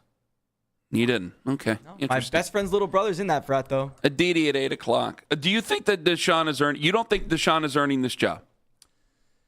It doesn't. Because you know how that comes off, so you better explain yourself. Listen, they got to pick one. We're assuming in all competitions that one is doing it on the actual merits, and that the other one isn't either losing it or it's just both of them are kind of whatever. And let's be fair here. Like I know it's tough because Shedeur just has only had 7 games, and might have been, honestly, quite frankly, just the situation last year might have wrecked him because it's interesting to hear. You got to separate what the coach says from what the fans say. Shedeur's fans thought he was good and ready to go last year. Todd Monken talks about how much improvement he's made since he's seen him, which means that he was terrible when Todd Monken took over. There's no way, unless Todd's just lying, when Todd talks about all these great strides that Shedeur has made, well, he's basically telling you that Shedeur was starting from square one. And that might be on Shedeur, that might be on Kevin Stefanski, that might be on Tommy Rees, that might be on everybody that was here, the receivers, the offensive line. I'm willing to accept all of that, but it's pretty clear that he still has a long way to go. And I think that's okay. Different players are at different rates. The only issue is there's no investment in him. So that's where, if he's no way investment behind, in which? In Shedeur. That's why the hard part for him is going to be with no investment, no real investment in him. He is going to have to really come along fast this year, meaning even if he doesn't start week 1, if he comes in week 3 or week 5 or week 6, he really is going to have to demonstrate an aptitude because they are not going to just reserve a starting spot for him. Yes, and this is what you're also going to have to see, because I noticed Zach had written when they went to goal line and some of the designs in there, that you've seen certain runs and certain things, just in case you were still wondering who Todd Monken has as the leader. Like Zach is reading the tea leaves, right? and he thinks that Watson's there. What's going to be interesting to see is not just this, but how the offense changes when Shedeur, and I underline the word when Shedeur takes over. Because I do think that Deshaun is such a unpopular figure here that he had to have earned the job. Because I think if it were really, really, really close, and I'm saying behind the scenes here, I think the tie would go to Shedeur. I think if we're really close, I think Shedeur would get the upper hand. But to me, to start Deshaun Watson would tell me, and they haven't made their decision official yet, but I think it's obviously, I think it's going towards Watson. I think that they would tell you that he is so far behind, just like you had said, in what they want to do. Because you would look at it and go, what can we do to help win? Can we explore our possibilities? Like, I don't want to just run 90 plays just to be able to run 90 plays. Like, if you can only run 8 good plays out of 90, the other whatever aren't going to help you. 82 ain't going to be able to help you. So can I run more and run more well with the veteran here instead of Shedeur Sanders? And then when you get to Shedeur, how much does the offense change for Shedeur? Like, it's going to change a little bit, but how much does it change in terms of what you can do, what you can't do? Does it limit what you're able to do? Like, those are things that we're going to have to take a look at. Because right now, I think that Todd Monken probably feels he's a little bit limited in that case. And that's going to be a problem for him. That's going to be a problem for Shedeur for the rest of this quote-unquote competition, even though I don't think it's much of a competition anymore. And I think it's going to be something that he's going to have to study and get ready for when he does take over.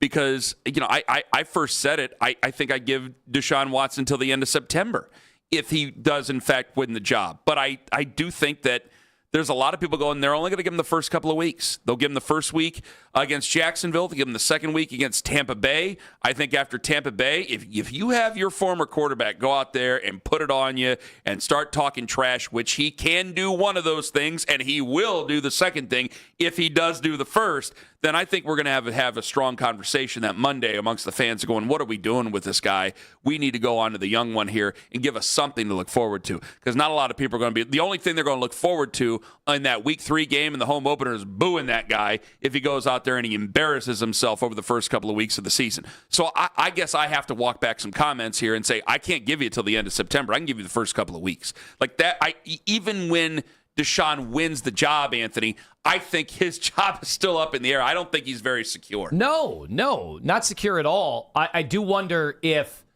is it just as simple as he has to win one of the first 2 games to keep the job, or if he plays okay, if he plays average quarterback play, because is that the best we can expect from Watson? If he plays average quarterback play, he gets to keep the job. Okay. If it becomes even if they're problem 0-2. as defenses start to look at him on tape and unlock him, and he's just not getting better, and they go to 0-3 and so on, then yeah. So you can go out there week 1 and play decently, because it's probably going to be sloppy football regardless, because week 1 and the first couple of weeks now in the NFL are sloppy.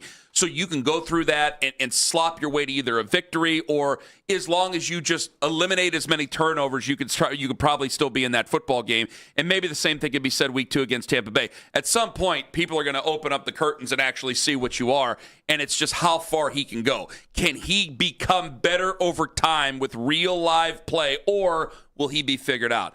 History says he's going to get figured out. And so Shedeur has to be ready sooner than later. So he still has to hit warp speed, because week 3 is still not that far away.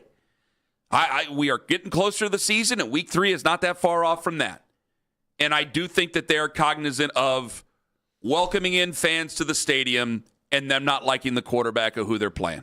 Coming up at 8 o'clock, Aditi Kinkabwala. I want to ask her that question. And 2 former Guardians players passing like ships in the night with one of their nicknames, quite literally. Ken Carman, Anthony Lima, live on The Fan. XTEN.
This traffic is fueled by True North convenience stores. Fast, friendly, clean. True North Stores has the Pepsi products you need to keep refreshed all season long. Stock up and save on select Pepsi brand beverages. Buy 2 for $5 or 3 for $7. Get even more ways to save with True Rewards. Find the app in your favorite app store. True North convenience stores. Fast, friendly, clean. As the kids get back to school, get back to the football news you need.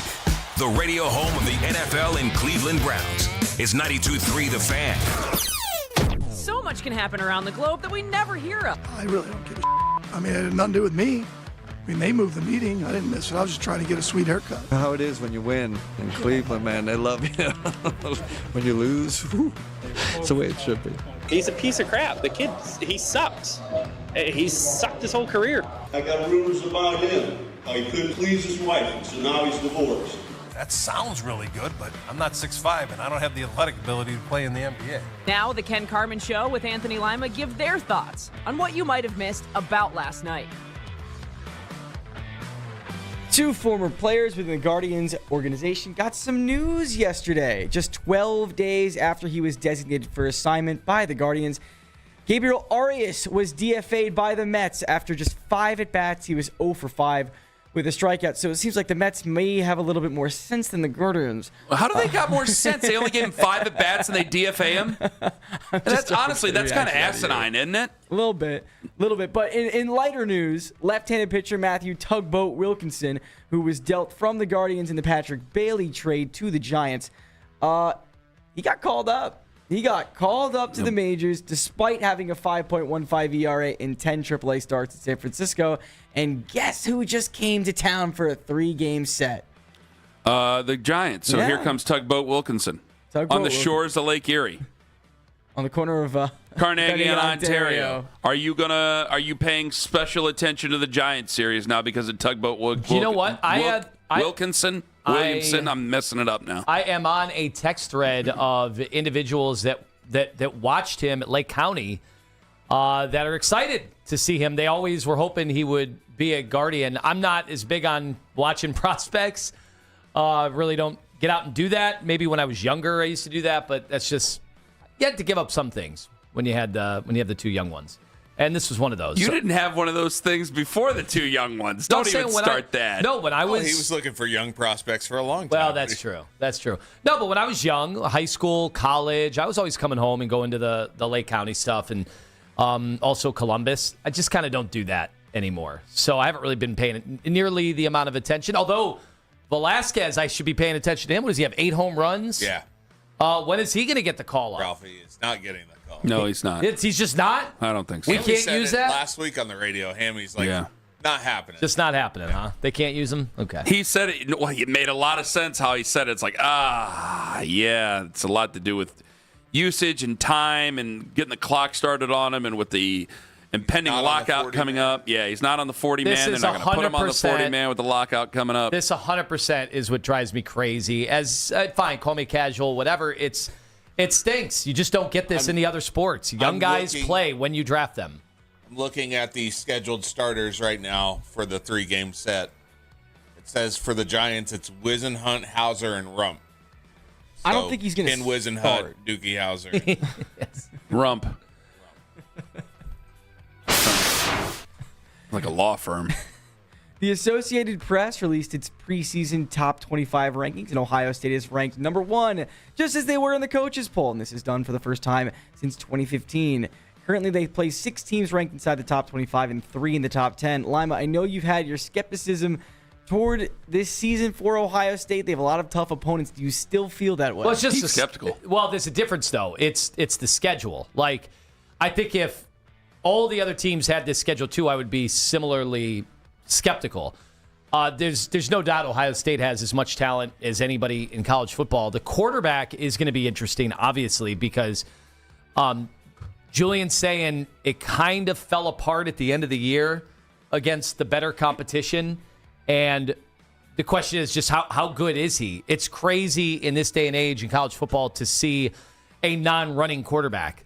Most of them can run. Most of them can take off and run, big time. And he didn't really want to do that. Get a little bit of a preview coming up in week 2. when Texas comes. Yeah, Texas is at Columbus, right? Is that the game that you're most nervous about? Isn't it Texas? I forget which one. Yeah, it's at Texas. Okay, week thank 2. you. But they play Texas, Indiana, and Oregon. Right. Are you nervous? And that's not counting. Obviously, you always get a pesky game against like an Iowa or like a Maryland. That could happen this year too. And then you have the game. If you're a Browns first fan, which obviously I am, it's perfect. That's fine because it'll weed itself out. Like he'll either, if he plays well against all those opponents, I mean, that is a tough schedule. On October 17th, 31st, the 7th, Indiana, USC, Oregon, 2 of which are on the road. You got Texas a month before that, over a month before that. Like, Julian's saying he's either going to be battle-tested and a top 3 pick, or he's not even going to be on your radar. One of the two.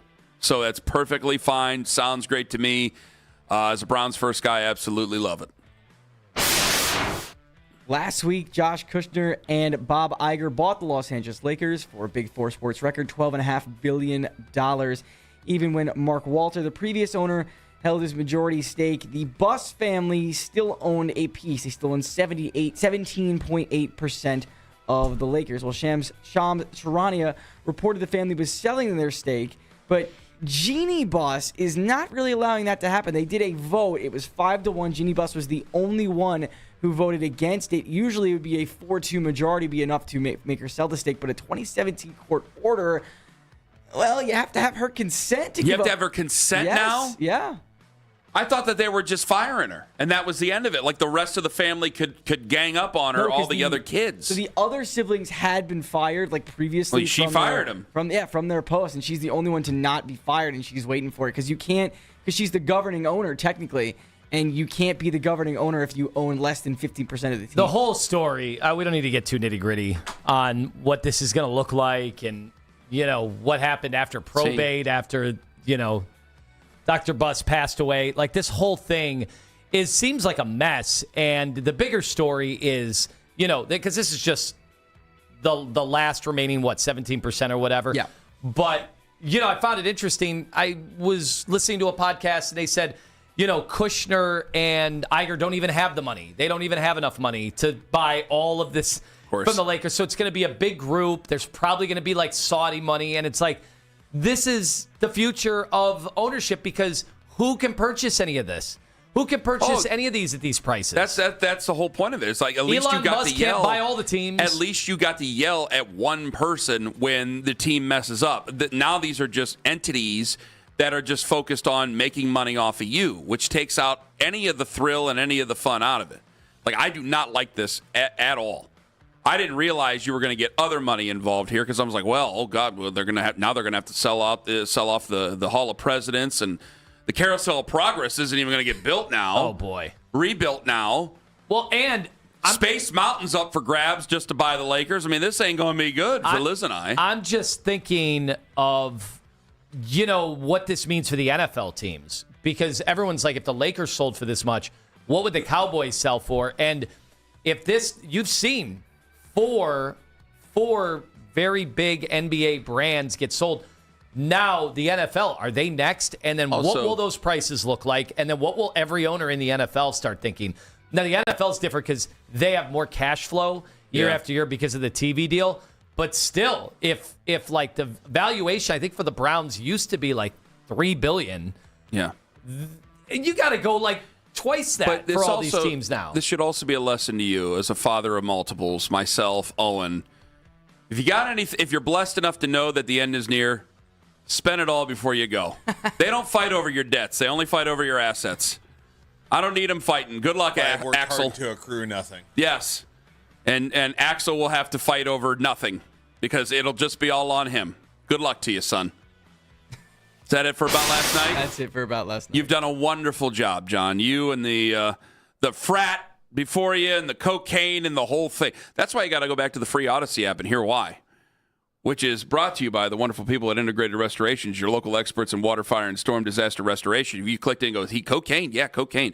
720 on the fan. Coming up in 5 minutes, Aditi Kinkabwala. I am a bit of a railhead. 8:01, Aditi Kinkabwala going to join us on the show. Browns preseason sideline reporter, NFL on CBS. Who does she think has the leg up in that quarterback competition? Ken Carman, Anthony Lima, Aditi. Coming up in 5 minutes with your chance as well to get the VIP experience to Fan 15, Thursday, September 3rd. Dave and Buster's in Westlake. That coming up at 9 on the Fan.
Chase DeLauder back in the lineup tonight when the team opens up a 3-game set against the Giants at Progressive Field. The outfielder exited Sunday's game with hamstring tightness. Stephen Vogt said the move was made out of an abundance of caution. You can now find 92.3 The Fan on YouTube. Subscribe to our YouTube channel and get the best content from our shows each and every weekday. That's 92.3 The Fan on YouTube. Headline sports news every 20 minutes on 92.3 The Fan. From the University Hospital Sports Desk, I'm Meredith Kane.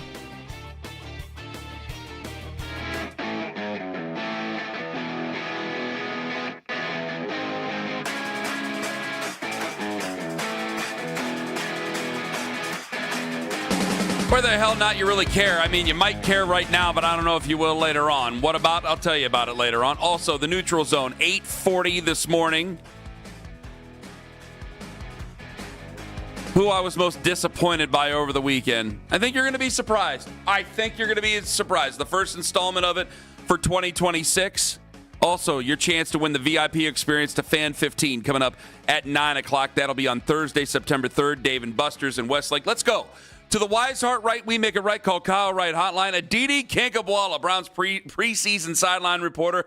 She's also on the NFL on CBS, and she joins us right now on that Wise Heart Right, We Make It Right, call Kyle Wright hotline. Aditi, good morning.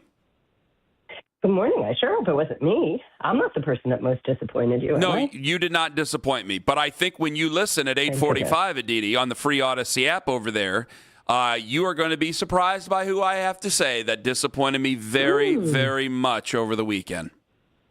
It was a sad thing to see, and even though it's been 1 week of preseason games, it's starting to make me wonder something that maybe Lima's going to have to rein me in, and I might be going over the line about that. But we'll find out at 8:45. Is it Browns related, or is it NFL at large? It is technically NFL at large, but it is Browns related, and that's as far as I'm going to go with it. It's as far as I'm going to go. You'll have to find out in 40 minutes. Aditi, who's got the leg up in this quarterback competition? Go. It's really a philosophical question, I think. Okay, let's get philosophical about it here, Hemingway. Is it, who gives you the best chance to win at this moment right now?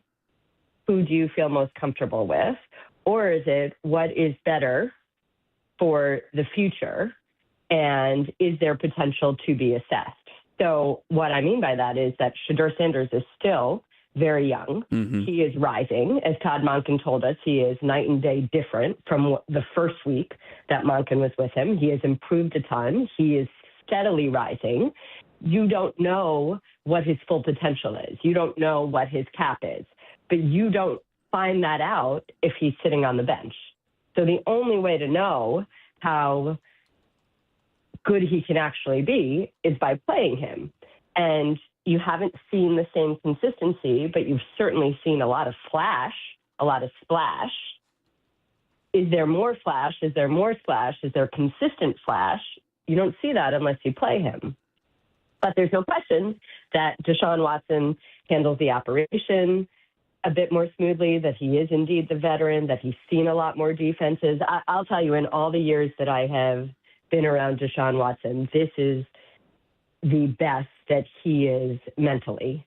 The space that he is in right now, his focus, the way that he stayed in Cleveland all summer, went to work quietly every day, didn't ask anything of any of the staffs in the building at all, was simply focused on living with his wife and working on football and his rehab. Just the conversations I have with him on the side, different. And I think that there's an acknowledgement that this is it. This is his opportunity. If he's going to still be a player in this league, be a starter, be a force of any kind, this is his chance right here. Well, but we should also say the fact that he hasn't pulled away with the job, the fact that he hasn't done enough, means that Todd Monken is enticed by the potential that Shedeur is showing and the growth that Shedeur has shown. And let's not minimize that. Let's not diminish that. Yeah, if you're asking me the question, that I think that boils it down. Who are you more comfortable with? I mean, if I'm starting the season, I have to say, and I'm a much bigger fan of Shedeur Sanders, but I have to say Deshaun Watson personally. Tone, where do you come out on that?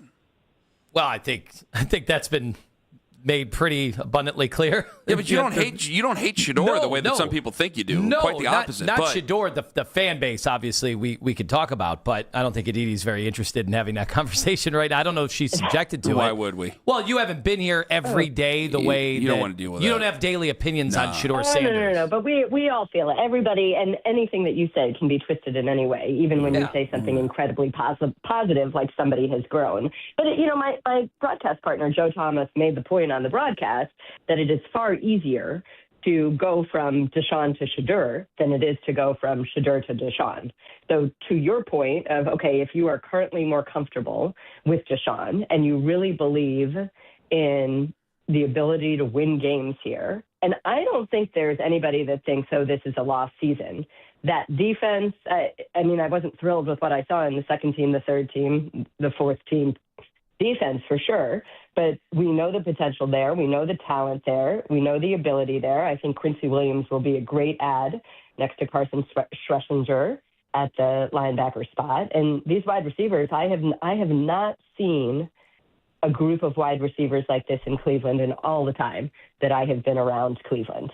The talent that Denzel Boston and Casey Concepcion bring, and not just the talent, the demeanor. I mean, both of these young men seem like seasoned veterans. Their approach, the way they work together, and I think there's a positive impact on Jerry Jeudy, too. I asked Deshaun about that, and he said, well, you've got these really young, hungry guys. Of course it forces you to sort of elevate your game to some degree. So you expect Fannin to take a jump. Quinshon Judkins is healthy and has had a whole offseason. We haven't seen much of this first-team line together, but you've got a whole rebuilt line. So there are a lot of pieces here. Why would you give up on the season right at the outset? So if you think you can indeed win some games, go and try to win some games. Aditi, I thought it was pretty noticeable after the game how excited Todd Monken was for Deshaun to get back on the field, regardless of how he looked. He clearly thought he looked, decent enough for not having been able to play in a game in so many days in what felt like years. So did you kind of sense that from Todd, that just from a human standpoint, forget everything else, that he was excited about how all that went down?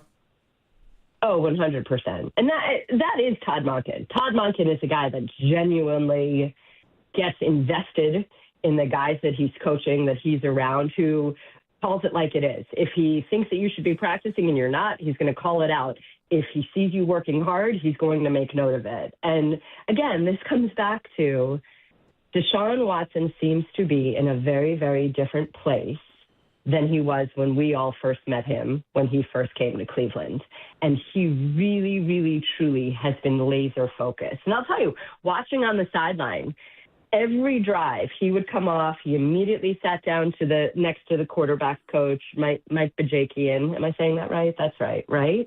And he spent the whole time the defense was on the field going over the tablet, talking in a very demonstrative way, discussing things.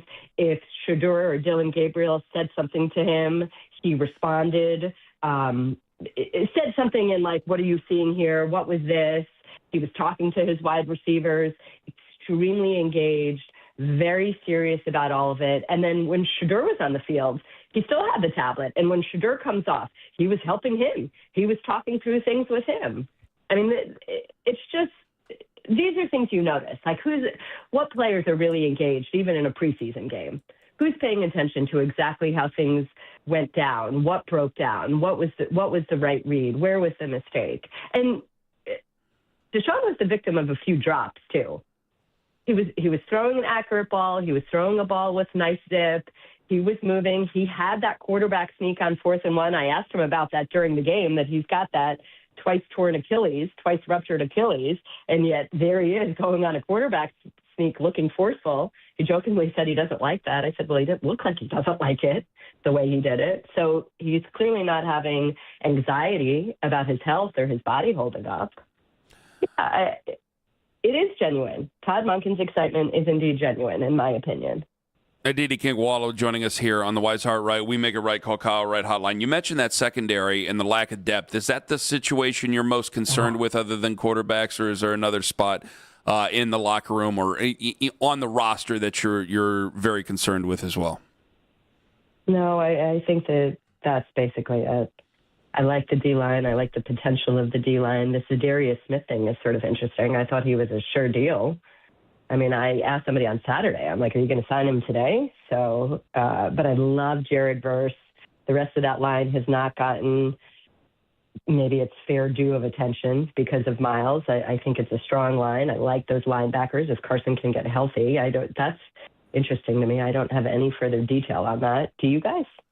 Do you have any idea? I wish I did, but now it seems that he might end up where? In Atlanta, Tone, Yeah, is what we're hearing? Supposedly was going to do a workout with them. A strong business right there, Didi. Well, yeah, so it is the secondary. It's the depth of the say. I love Denzel and Tyson Campbell. You hope that both can stay healthy, obviously, but what comes after that? And I like the safeties a lot. Yes, I think that the rookie, Emmanuel McNeil-Warren, has tons of potential. He's got a lot of versatility. Really cool story. He said that he grew up actually watching Delpit film, that he really liked the way Grant Delpit played, and he was number 7. So I guess when Emmanuel was young, he was a 7 also. I like Delpit's steadiness, how smart he is. So, yeah, it's depth. You need some depth there. But this is when the maneuvering should happen. Now that there are games, now that you've got film on guys and teams are sort of I don't think the Browns are done.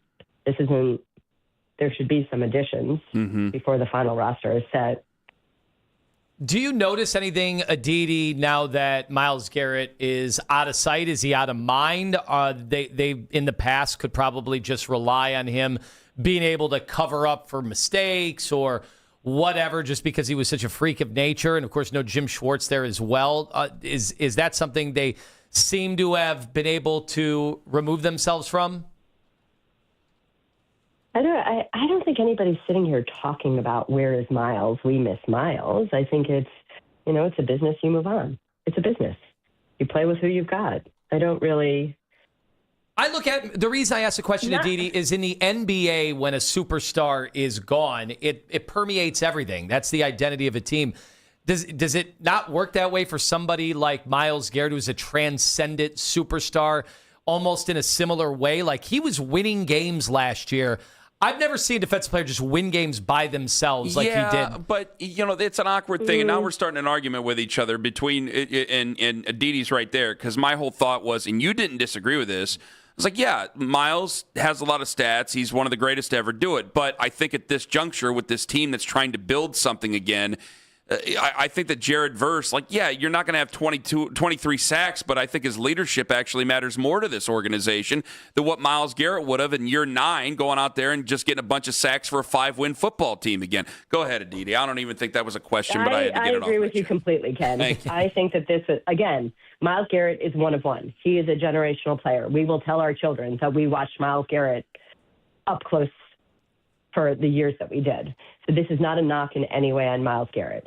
Demeanor-wise, what this team needs, Jared Verse is a force multiplier. He brings all of the energy.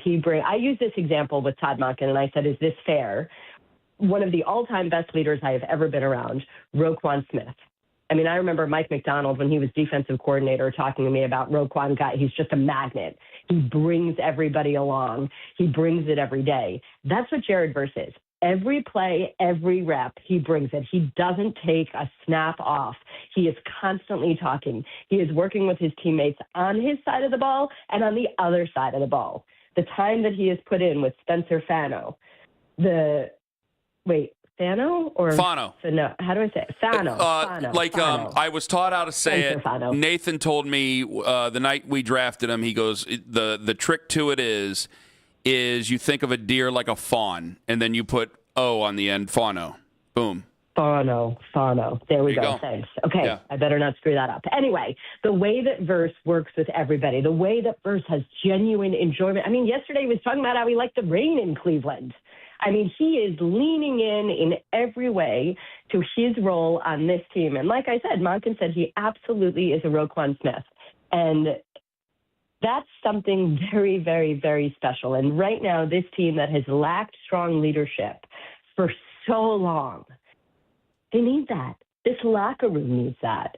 They need a guy that invites players over to come watch NBA games, that gets everybody going, that brings the juice, that is constantly talking.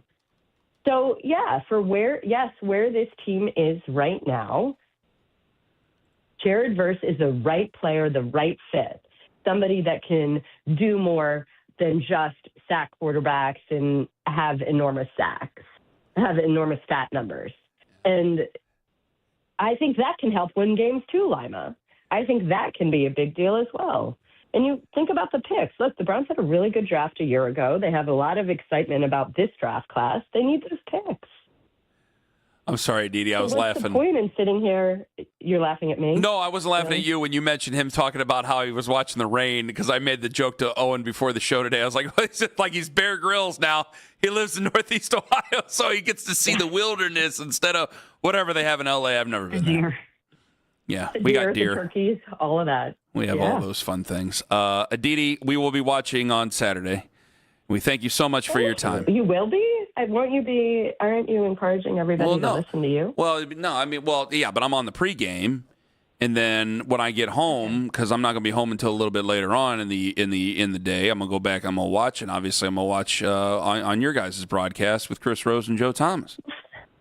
Well, thank you. That's how it goes. That is very, very much appreciated. But I love you all. All right, guys. That's the way it goes. Thanks for having me. Thank you very much. Spread that around. Yes. All right. Talk to you soon. You too. Goodbye. Aditi Kikavala on the Wise Heart Right, We Make It Right, Call Kyle Right hotline. Go ahead, Tone. Tell them what you said to me with the mics off there for a moment. Yeah, I think you guys are sleeping on how just transcendent Myles Garrett was a little bit in listening to some of the reaction. Also coming up in a bit, season's not going well. Do we also have a Bazana in the tailpipe? Ken Carman, Anthony Lima, live on the Fan.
Best for their policyholders.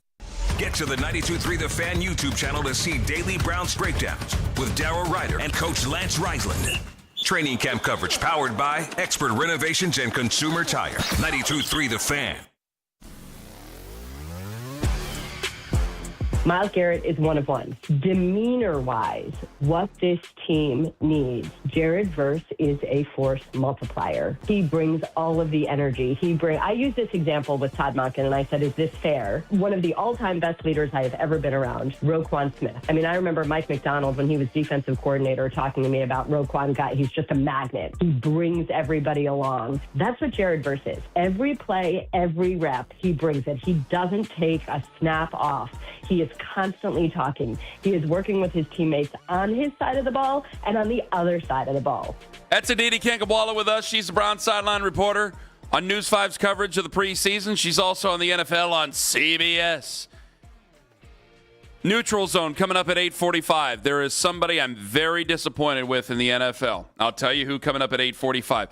Lima, you said we are underrating Myles Garrett some way, somehow. Go ahead. Let's hear it. Let's hear why. I understand your point. I don't even really argue with your point because we have said the same things about Myles not really a leadership guy, a front and center leadership guy. He might be more of a lead by example. It's not like he didn't work with some of the younger guys. I mean, we would point that out when it happened. But there's so much more to that. You know, they're pretty clearly later in his career with the Browns on losing teams, that was not going to be Myles Garrett's MO.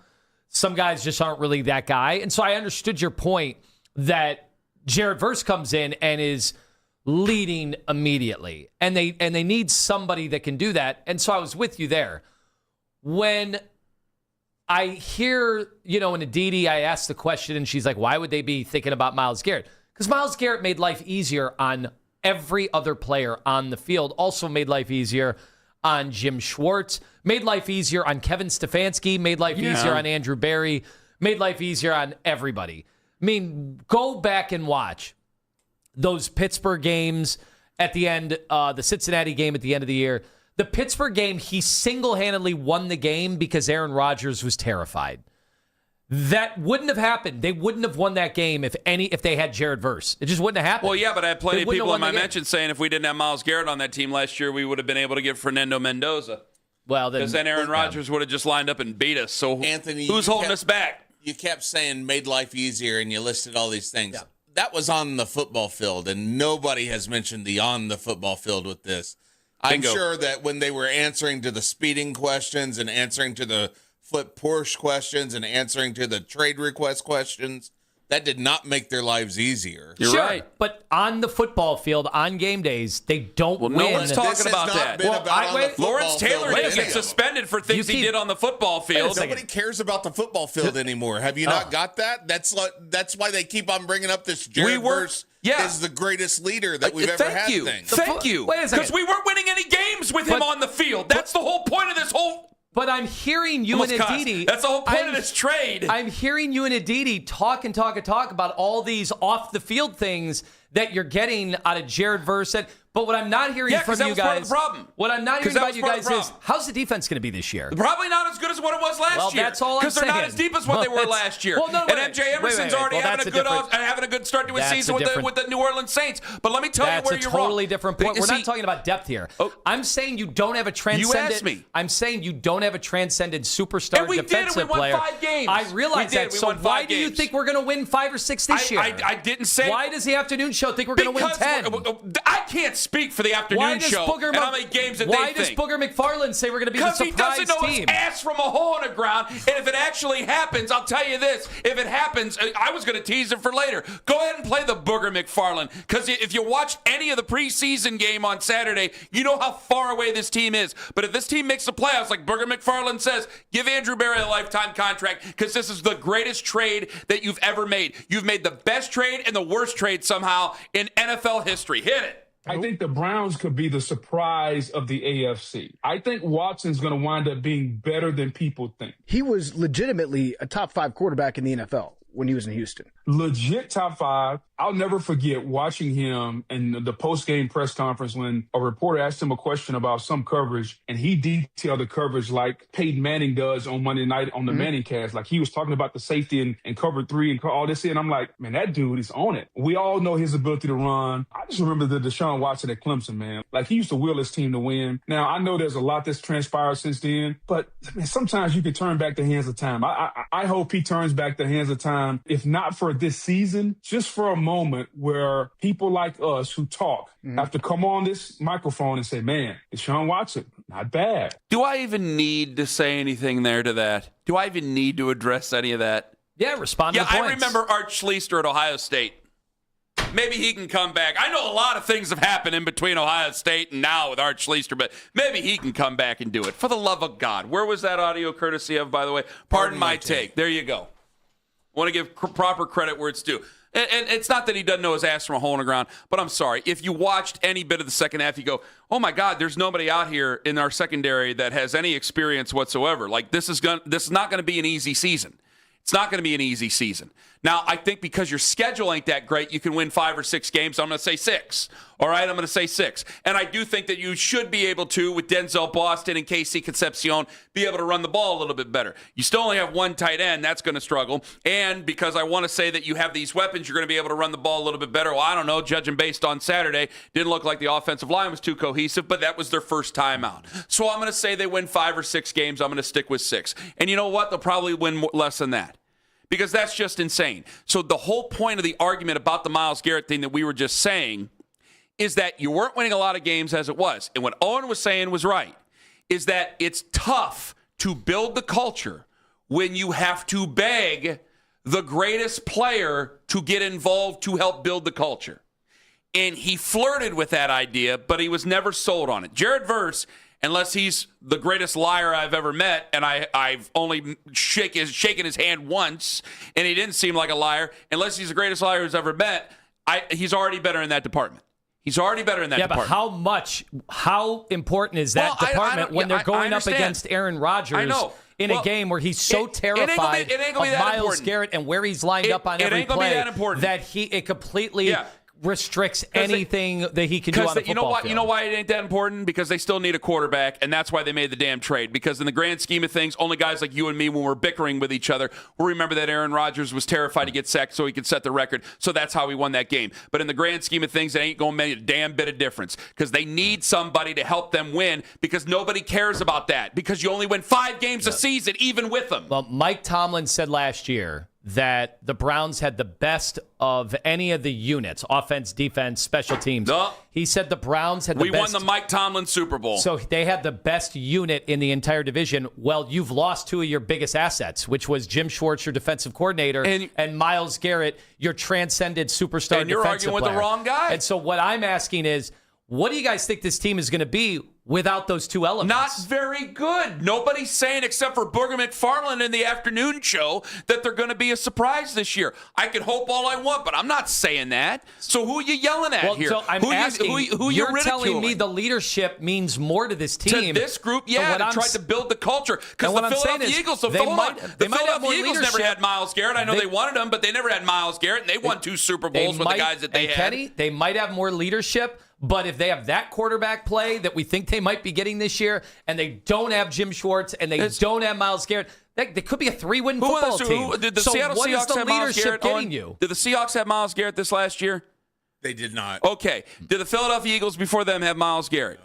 Had the Patriots ever had Myles Garrett? He's not been. Okay, I'm just making sure. Teams win Super Bowls without Myles Garrett. Ken, who's always the pinnacle of saying, "Hey, got to have good football players to win." Well, they just got rid of the best football players to win. I'm not making an argument for 22 Scott Sullivans on the team. He's okay I'm with making having an argument to say good football so Jared Verse isn't a good player. He's good. Jared Verse isn't good. He is not a transcendent player. Lima thinks Jared Verse ain't good. So Ken doesn't want the transcendent football players. He just wants the good football players. We had the transcendent player, and we won 8 games in 2 years with the transcendent player. So I'm still wondering how this formula works, that they're going to win more football games. I'm sorry. I guess I'm going to have to call Jonathan in from Solon. No, excuse me, North Solon. We want to make sure that I didn't know there was a difference, but according to Jonathan, there is. So we have to call Jonathan in from North Solon, and he's going to have to argue with it because I'm not the one saying they're going to win 10 games this year. For the love of God. You're having an argument with me, and I'm saying 6 wins. Didn't say 10. Never came out of my mouth. Booker McFarland says they're going to be the surprise and that Deshaun Watson is going to be one of the top 5 QBs. Do you think in the their NFC. defense is going to be top 5 this year? Their what? Is their defense going to be top 5 this year? No. Top 10? There's a possibility, yes. But I'm a little bit nervous because of the depth. If they're not a top 10 defense this year, they're going to win like 3 games. Well, see at the draft. Because that's the way a lot of people are seeing it. Maybe people are okay with that. I think a lot of people are actually I don't think they're okay with it. I just think they're ready for the reality of what this season is going to bring. I got 5 new offensive linemen. I got 1 I'm really excited about. That's Spencer Fano. Okay, he's a first-round pick. I got nothing outside of the 3 guys that we always mention in the secondary now. That's a playoff team. Okay. Some good tweets coming in, Charles, and brought to you by Scheiben Jewelers, Cleveland's premier jewelry store. Charles says, how good of a leader on the field and off the field will Verse be once this team starts losing? That's Easy going to be a hell of a leader now. And tell Charles that's going to be a hell of a test by him because he is going to be tested.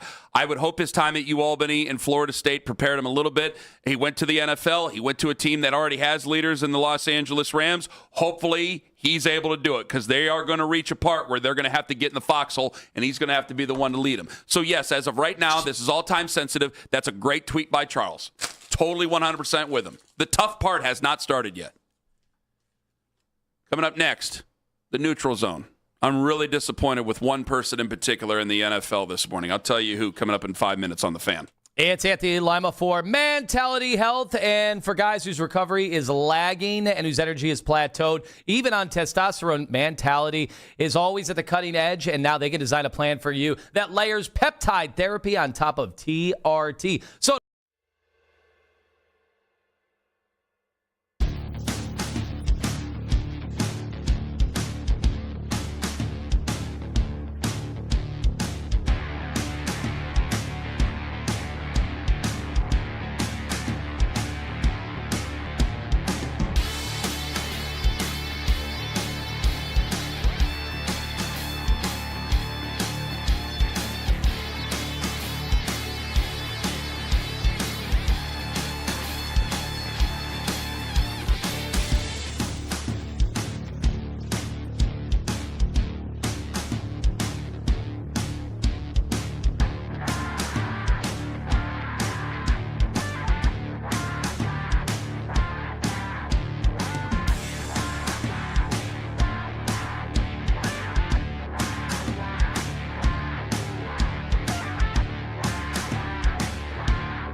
and it just bothered me to watch that game. No, I don't like that. It's perfect. When the Browns were heading into the NFL draft this year, they were pretty much looking at two positions, tackle and wide receiver, and the Browns ended up picking, obviously, Casey Concepcion. Later on in the draft, they picked Fano with their first round pick, but they were looking at Jordan Tyson, who went to the Saints, and Jordan Tyson is now out for 2 months with a hamstring injury. Now, I don't know really. There's an interesting way to look at this. Like, are you glad the Browns went with Casey Concepcion? But like, where do you think this leaves Jordan Tyson? Because didn't he have a history of injuries anyway? He had a big history of injuries. That was one of the things that a lot of people were talking about, as Jordan Tyson was talked about more throughout the draft. And he can be a very exciting player, very good player, but availability is going to be a big issue. And if he's not available to you, that's going to still hurt, because I guarantee if this happened, if they'd have taken him and this same situation happens, I mean, people are calling in talking about, they're probably talking about Andrew Berry being let go anyway, but they're really calling in about Andrew Berry being let go as of this moment. Now, I'm not going to celebrate it because karma is a real thing in my eyes, and I think Casey Concepcion has done a hell of a job so far in training camp and in that preseason game, and so has Denzel Boston. Let's just not go nuts here, Tone. I want to go nuts because it's been such an area where they have been limited, and they finally took a stab at it. Every year it feels like there's 10 wide receivers that could play instantly in the NFL and look better than anything the Browns have had.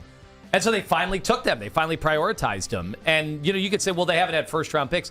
Doesn't mean you can't take them in the second round and still get really good ones, as evidenced by what they might have done this time around. The question I would have is, why do we have to wait this long to finally have receivers with a pulse? Well, you didn't have a first-round pick for 3 years because you traded for Deshaun Watson. I said. Who somehow is going to wake up the echoes of what the quarterback he was 7 years ago. Oh, and also at Clemson, which is over a decade ago now. Mm-hmm. Okay. Well, I just... All right. Take them in the second round, too, and they finally did. And so I think it's real reason for excitement here. But you'll see 49ers love their second-round wide receiver. They love that guy. Right now, and it's only been one preseason game, and how many? When they drafted him, they were like, "Oh, why are you doing this? You have all these receivers." Now with Ricky Pearsall, how you look really smart now. Now are they going to keep practicing next to that substation? Same substation? You can't move the substation, can't you? Once it's built, it's there. Well, but they moved their whole facility, so you can't move. So what are you going to do? Youngstown. Go to Youngstown. That's where they used to go. Well, how are you going to fly back to play your home games? I mean, that's tough, and I bet there's substations over there. I know where the DeBartolo building is. I don't think there's a substation close, but there's power lines. You could knock down the old mall that isn't being used over there and try to do something like that if you really wanted to. I'm just trying to be proactive here, folks. Go ahead. I don't like that. So another position the Browns were kind of looking at during the draft process was quarterback. Ty Simpson was floated around, but we've seen a lot of rookie quarterbacks kind of show out in this preseason. Obviously, we saw Carson Beck in the Hall of Fame game play really well. Haynes King had an because this isn't real football, John, and we're talking about it because it's all we have on our plate. Okay, well, you see a lot more rookie quarterbacks showing out. Drew Aller with the Steelers, 10 of 13 for 153 yards, 3 touchdowns. Ty Simpson, 21 of 25 for 190 yards and 2 touchdowns. And you even had Fernando Mendoza had a good game. Now, who do you think had the best game of any of the rookie quarterbacks so far? Well, they did say Ty Simpson's A-dot was not that impressive. And Mendoza did just enough. He wasn't spectacular, but did seem like Drew Aller was the best of all had of the them. best one of the rookies. There you go.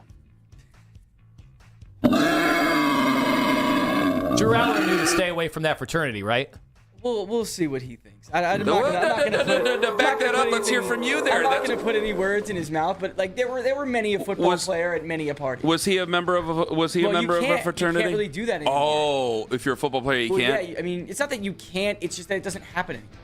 Now, when I was rushing, I did see. I was told at one of the frat houses that this is where Saquon Barkley conceives his child. Watch it. I don't think you can just come on the radio and make those kind of claims. Not on the Rat Boy and the Hog segment. That's the sounds I make when Liz and I conceive our children. Go ahead. That's it for the neutral side. Did you like the movie Hannibal? The end, the pigs, I was telling John, John's never seen Boogie Nights. That's I want the him to see second Boogie one? Nights. Yeah. Very forgettable. I love the movie Boogie Nights. I hate the ending. I absolutely hate the ending. I've never loved a movie so much and hated the ending so much more. It's impossible. See, in Rosemary's Baby, at the very end, they don't show the baby. They don't. No. And I thought that was very skillful filmmaking. It was very good. But you ever seen Boogie Nights, Rosemary's Baby? No, there? I never even heard of it. Never heard of Rosemary's Baby? No. No kidding. You don't like horror movies, do you? I do not like You ever horror see movies. Halloween? Yes, I've seen Halloween. The original Halloween, the first one? I don't like blood. I can't do blood. I don't think there's any blood in the first Halloween. Well, that's why I watched now, it. Halloween 2, a lot of blood in Halloween 2, but the first Halloween, there's no blood in. But you didn't know that, did you? I saw Halloween. Did you know that there was no blood in Halloween? I mean, that's why I watched it. That's why my dad showed it to me. He doesn't like blood either. Oh, that's nice. You and your father, good folks. looks like we have some breaking news from Rappaport. Oh, what do we got? What do we got? The real Ian Rappaport says. let me make Hold. Is it real? Is it real? Is it real? All right, go ahead. Zadarius Smith is rejoining with Kevin Stefanski. 1-year deal with the Atlanta Falcons. Her agent, Eric Burkhart. Man. I thought he was going to sign with the Browns yesterday. That guy must know if he's his agent. Yeah. Well, fine. We didn't need him anyway. No. What are we gonna? Well, we're gonna win 5 games instead of 4. We're more of an off-field team than we are an on-field. That's a good point. I love having that argument with you. That was good. One of the best NFL teams off the field. Hey, you gotta have the culture. Gotta have the culture. Okay, we got to establish a culture here. We are going to go nuts if Verse gets a couple sacks in that first game. We're going to go absolutely nuts. Yeah, we are. Coming up in a little bit, a Bazana in the tailpipe for the Cleveland Guardians. All right, that's the last time I'm going to use it, I promise. I'm going to find a different really one. good the first time. All right, I'm going to find a different one. And earning the job, or is it just being given to him by default? Ken Carman, Anthony Lima, and your chance to win the VIP experience for Fan 15. That's coming up Thursday, September 3rd. Dave and Buster's in Westlake. You got to be there. It's going to be a hoot. Tone's going to be there. I'm going to be there. Everybody's going to be there. It's going to be a wonderful time. You got to get there. Thursday, September 3rd, Dave and Buster's, Westlake. Your chance to win that VIP experience in 5 minutes on The Fan.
That's 92.3 The Fan on YouTube. Headline sports news every 20 minutes on 92.3 The Fan. From the University Hospital Sports Desk, I'm Meredith Kane. You can now watch The Fan live on YouTube. Catch The Ken Carman Show with Anthony Lima from 6 till 10 a.m. Baskin and Phelps 10 a.m. till 2 p.m. And Afternoon Drive with Nick Wilson and Jonathan Peterlin from 2 to 7 p.m. Each and every weekday. It's free. Subscribe to 92.3 The Fan on YouTube. It's time to fight, but first it's time for a Connie.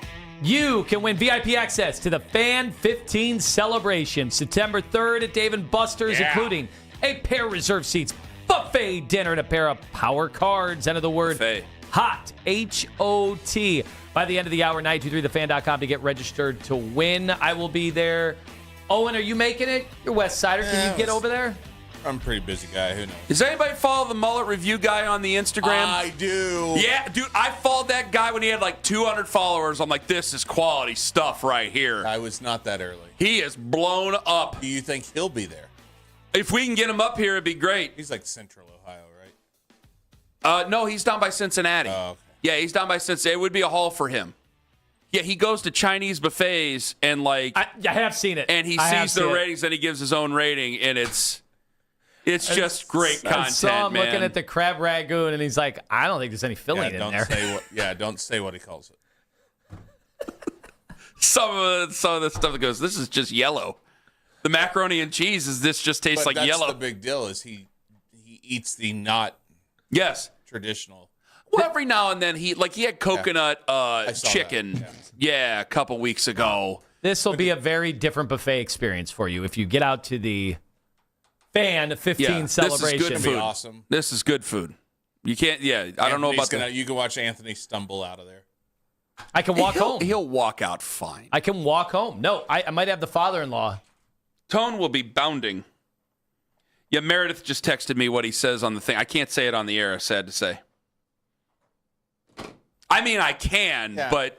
We have standards around here. It's just a word that the kids use, young men use to do something else.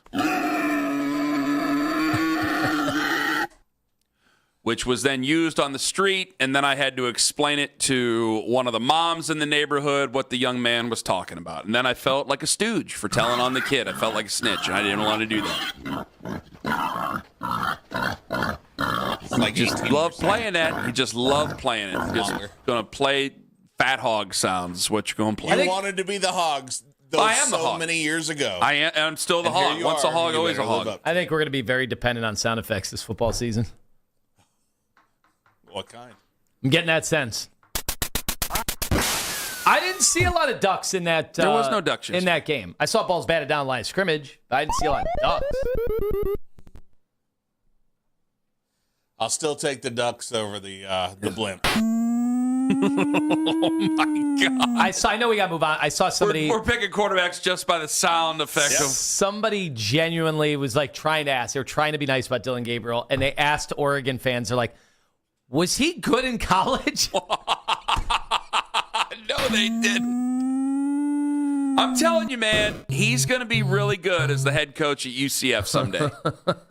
He's going to be really good. I will tell you that I was a big Oklahoma fan until somebody was. You're kidding. It was coincidental. It wasn't because of him, but it was. It was really because the other guy left and went to USC with his coach. Aren't you back in though? Yeah, this year I'm back in. Yeah, because I don't know any of the players yet, but I'm back in. Well, that's okay. You get to know them as time goes on. I've been watching a lot of Buckeye stuff. Do you like Venables? Yeah, as a DC. All right. Yeah. Well, okay. That's where I'm at. Because you know what? Can I just say, and we're going to get to something that matters. Just let me get this off my chest. I could not stand when he was at Clemson and they had that like get back coach that would grab like you're a grown man. I think you could have the presence of mind to know when you're on the field, sir. Like you don't need to. Why I ought to let him have like no. You don't need to be held back. When he was doing it and Tommy Harrison was patrolling the line there. It was 2004. To me, it was just dumb. It was all for show, and I've never felt that. I've never felt good about that guy ever since.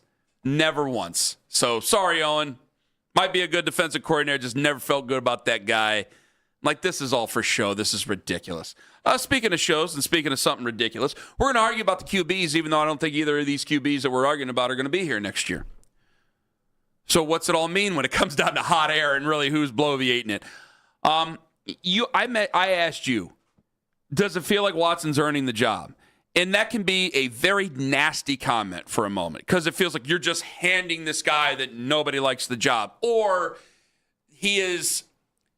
he lost the race to the bottom, so he gets the job. I got to tell you, you feel that he hasn't earned it, right? Or he's not earning it. Explain it before I give you my rebuttal. I just think that would there be any other quarterback room where either of these guys could legitimately win the starting job right now? And I think that is very much a question. I don't know, maybe Tennessee, Cam Ward looked terrible in their first game, but whatever. Are there any other rooms where they could legitimately win the job?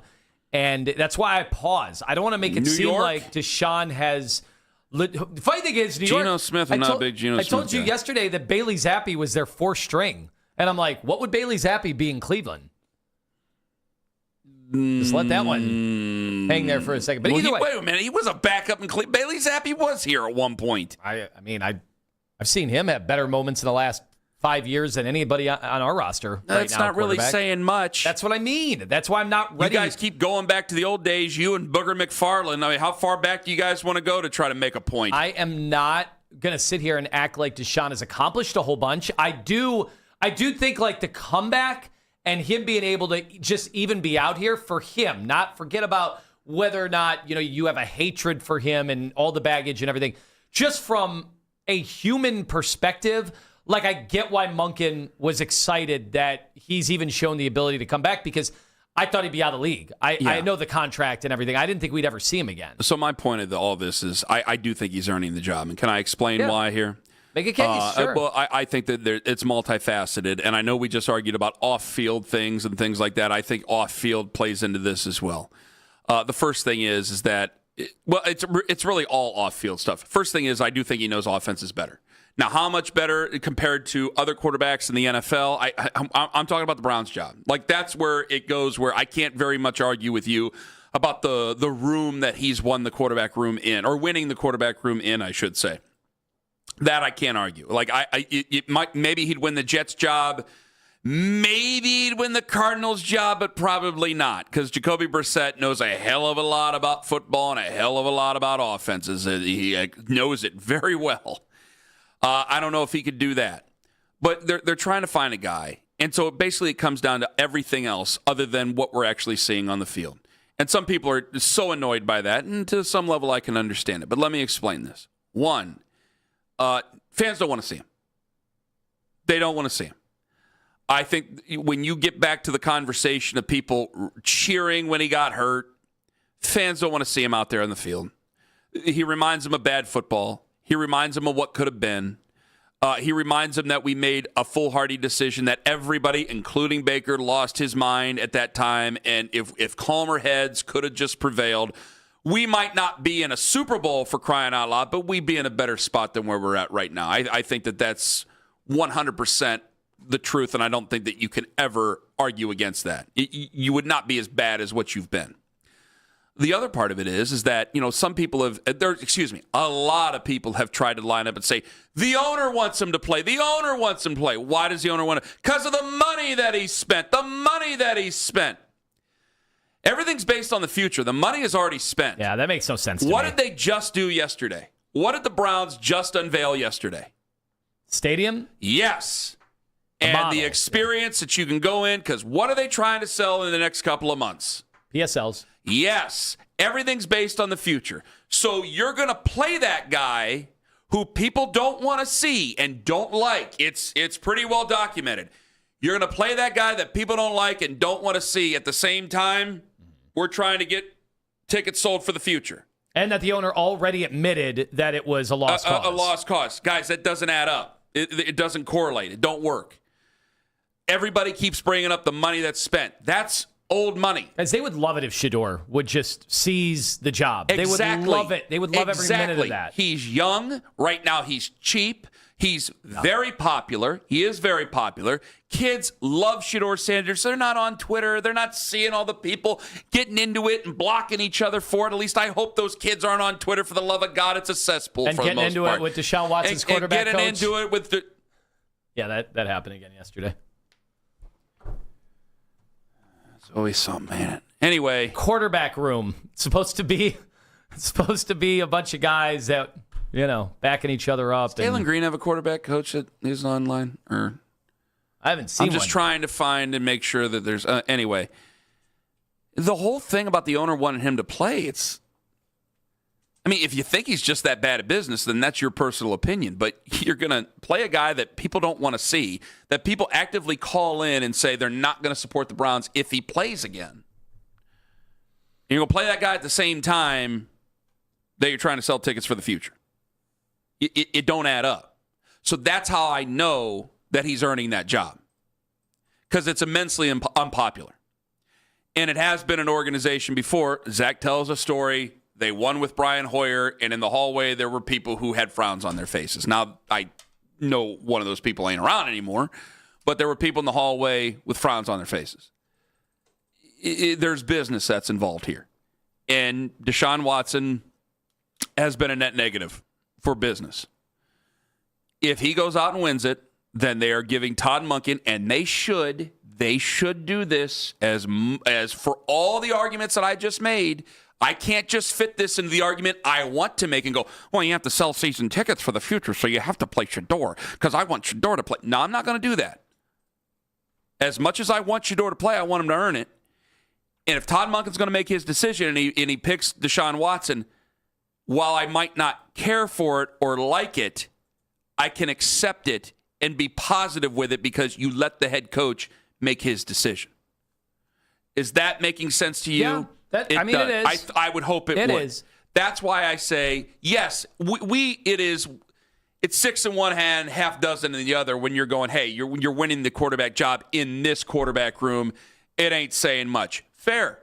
You're the one guy with a leg and a no-legged ass-kicking competition. Fine. But I also think with this team and in this quarterback room and everything that's happened and everything that's about to happen, where you're about to build this or you're in the process of building a beautiful building, which has this incredible experience, which looks like it's going to be fun, you want to get people excited by it, and you're going to go to the guy that we wasted a bunch of money on. It would be immensely unpopular. But if he makes the call, if Todd Monken makes the call, then I support it because it makes logical sense of what you hired the football coach to do. And that we still wonder, what did he pitch when he interviewed for the job? I'm sure he pitched, hey, I can help all the quarterbacks. But I'm sure they also asked, what would be your plan with Deshaun Watson? 216-474-0092. Do you believe Watson is earning the job? Or if you just feel like he's the last one to a race to the bottom, that's fine too. Ken Carman, Anthony Lima, and what did you say about Travis Bazzana? You got another one there, Owen, for me? Anything other than Bazzana splits and Bazzana in the tailpipe? No. Yeah, I got nothing. Bazzana bread. That may have to be sold in Columbus. Coming up in 5 on The Fan.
Twins are now half a game ahead of the Guards. The Tigers are a full game up after both teams won their contests yesterday, and the White Sox fell to the Cubs at Wrigley, so Cleveland is now only 5.5 out from that coveted first-place spot in the division. The Todd Monken Show, back tonight at 7 o'clock.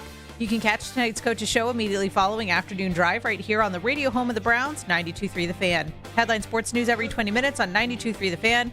From the University Hospital Sports Desk, I'm Meredith Kane.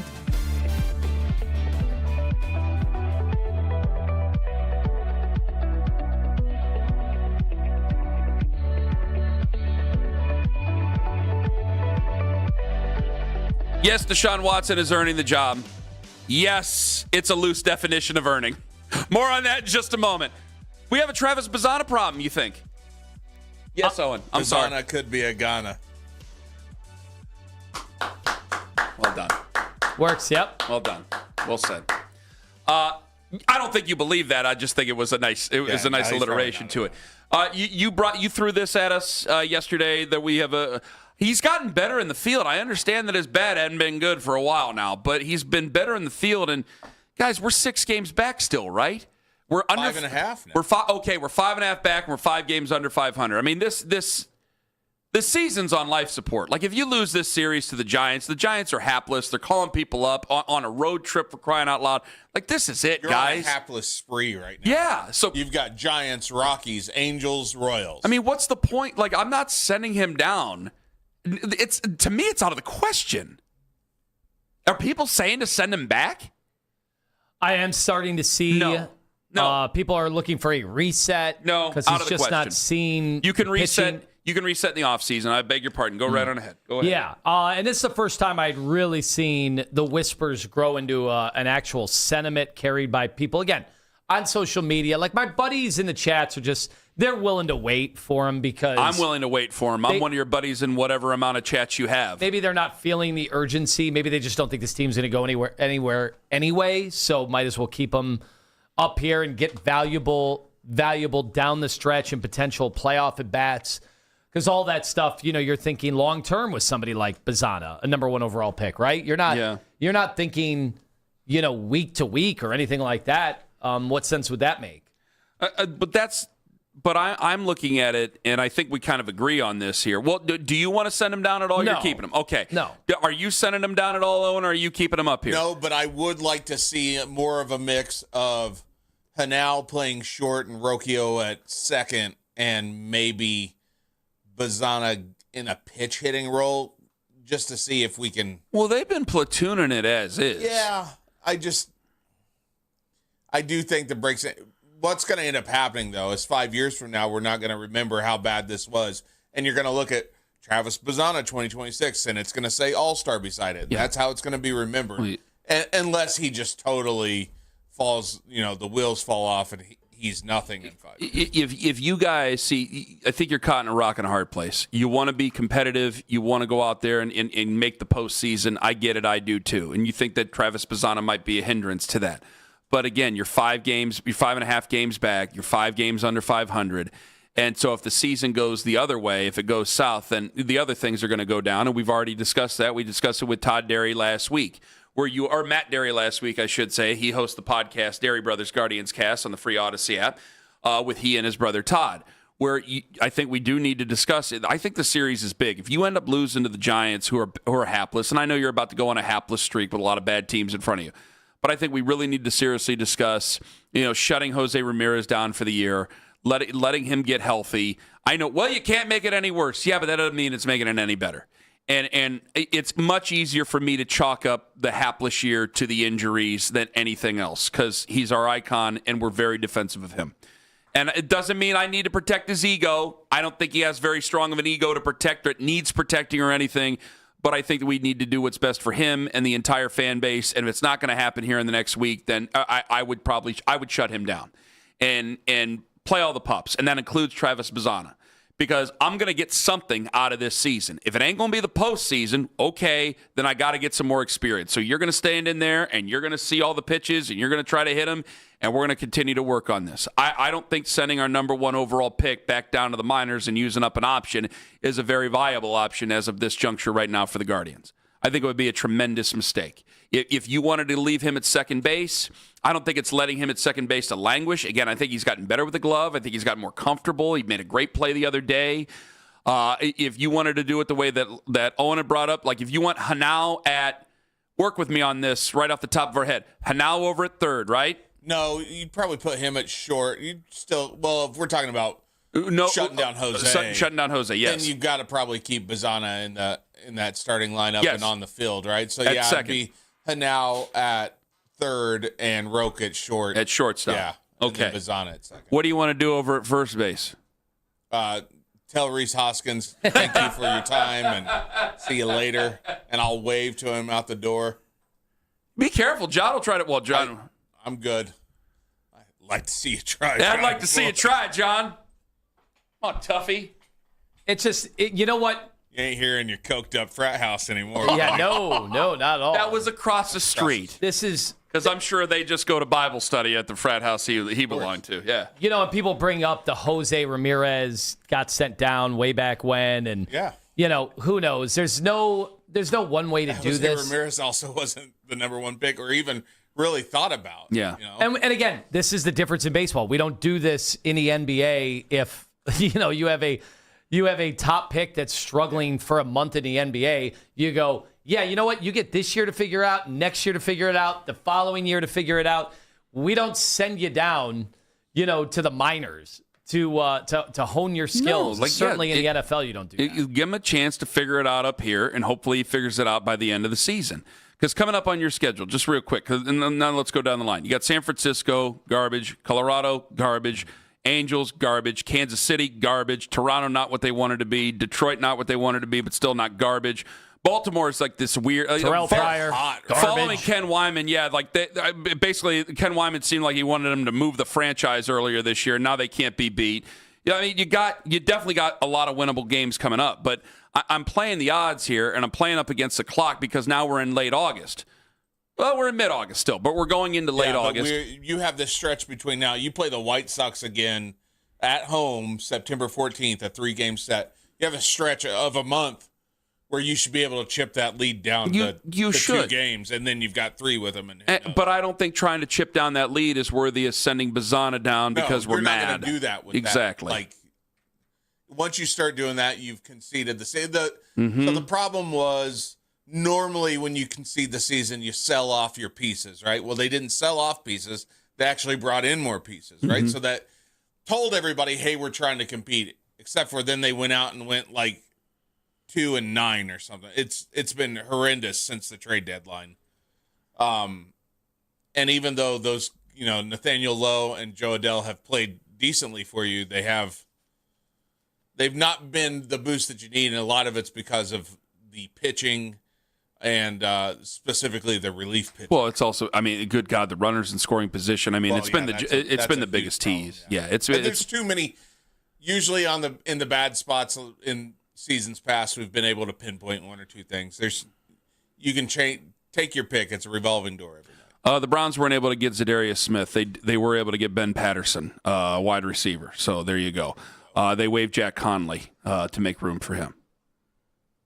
And that's the end of the Ben Patterson news. 216-474-0092. Do you think that Deshaun Watson is earning the position and it not being given to him? Well, I do want to ask about the dink and dunk assessment that I've heard. Can we do that at 6:43, 9:43? Sure. I had that penciled in, and I wanted to get the good tease and the whole thing in. Yeah, because I'll be the first to go after somebody if I think it's dink and dunk. But I think there's a difference between not throwing deep passes and then calling it a dink and dunk. Okay. I think there's an intermediate part of the field too. But that difference coming up at 9:43. But I don't think he has seized the job. Like, if he's just better at a lot of the things that we're not tracking and we're not monitoring. And remember, everybody jumped all over Mary Kay when she brought up cadence, a week ago, and then they brought up, well, wait a second, here are the cadence problems with Deshaun. Yeah, I think we all know Deshaun Watson has his issues too.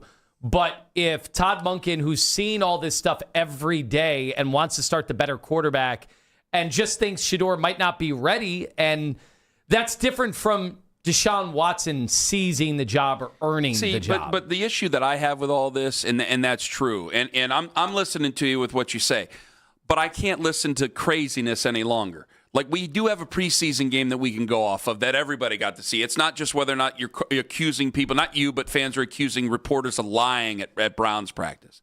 And I do believe that there are things that we are not privy to when it comes to snap count, when it comes to things in the huddle, getting in and out of the huddle, things like that. I think that that's going to help make the difference in who wins this job. And we can't necessarily do that in a film session watching Sam Monson watching the Browns in a game against the Chicago Bears.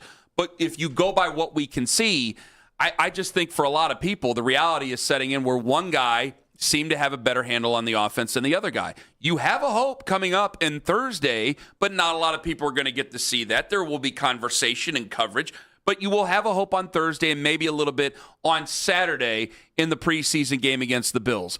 But I just think that right now, reality is set in for some people going, yeah, he's still a little bit behind. And to start the season with Deshaun Watson and then probably moving on to Shador, because I ain't no Booger McFarland. You know how I feel about Deshaun Watson. We're going to get to Shador sooner than later.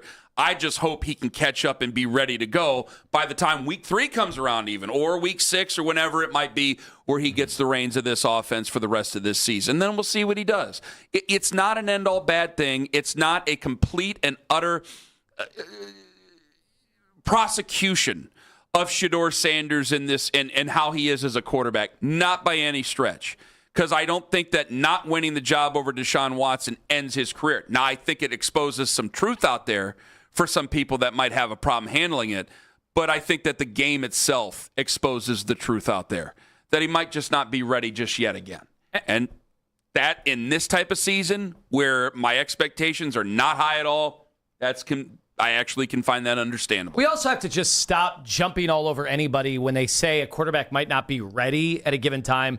That doesn't mean we are assessing. Doesn't mean he's garbage. Or that he's stupid. Or I see a lot. He's listening on the free Odyssey app. He's first up on the Fan. Hello, Ryan. Hey, good morning, guys. Morning, Ryan. Could it be as simple as they're trying to get some return out of Deshaun, and that possibly they want to show the rest of the league maybe he's serviceable, so if a guy goes down for a couple of weeks, we can get a draft pick out of him? And then my other thought maybe of playing Deshaun, maybe he's the best guy to continue to let our rookies and our second-year offensive skill position players develop. Maybe Deshaun and Shador are neck and neck, and they're just saying, hey, he's the best guy to let Concepcion, Boston, Judkins, and Harold Fannin develop. There's a possibility because he might know more of the offense. I'll answer the second question first. Are you still with me, Ryan? I'm with you. Okay, so if he knows the offense, it's like, all right, there's always a route where I'd like you to put it on. And so if you put it on him at the right time, okay, fine. It might not be the best ball, but at least you know where it's going. So that part is true. The first thing, I brought this up before, Ryan, would you trade for Deshaun Watson? I mean, if he shows you enough where he can carry your water for 5 weeks and go 2-3 and keep you in the playoff hunt until your guy comes back, I'd give you a 4th or 5th round for it. Would you really? And pay the rest of the freight. How desperate are you, Ken? If it was us, right? We're desperate. I think I could find. You needed a guy. If I needed a backup quarterback, I think I could find a hell of a lot better options than Deshaun Watson right now. Now, I'm saying that at the beginning of camp or in the middle of camp where it is kind of slim pickings out there, but I think we would get to a point here, if I needed to do it, I could find a lot better backup options than Deshaun to come in and play for me. I'd rather play Deshaun than Zappy. Well, again, that's one guy who has one leg and a no-legged ass-kicking competition. So I'm not sure, but say they wanted, who's the backup in say Carson Beck, his ribs get healed up and Jacoby Brissett gives away the job, and we are in week 4. Would you rather get Jacoby Brissett to hold it down or Deshaun Watson? Oh no, yeah, I'm not playing Watson in that case. No, okay. Yeah. Because just because he may know the offense a little bit better than your second-year player, and Ryan, thank you very much for the call. I'm not taking any of it to heart. I'm not trying to start a fight.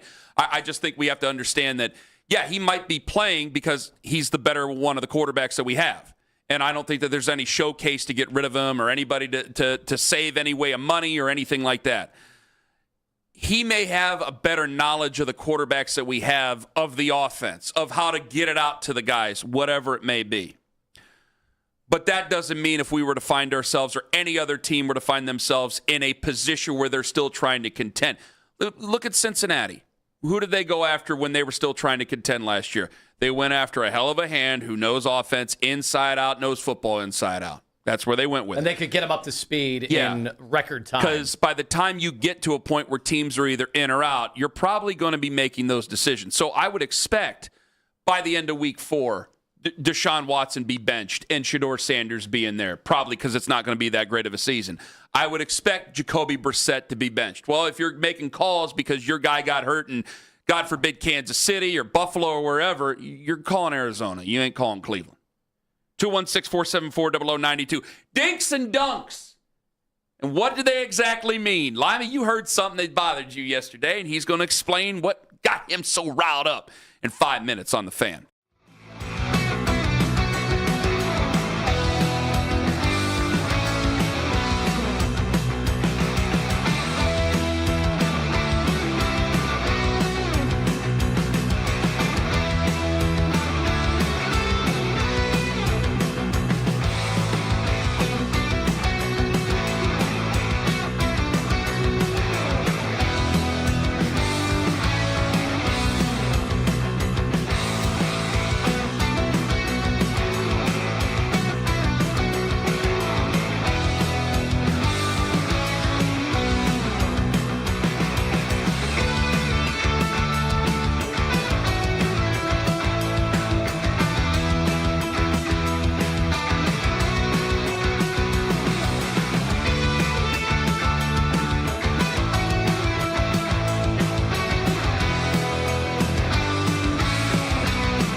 test.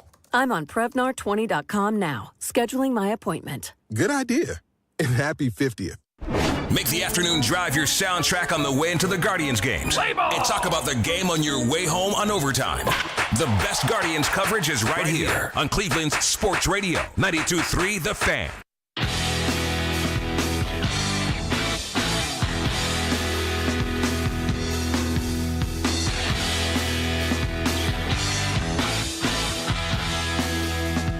Dinks and dunks.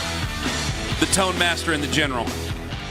All right, you wanted to get it off your chest. Get it off your chest, babe. Say it.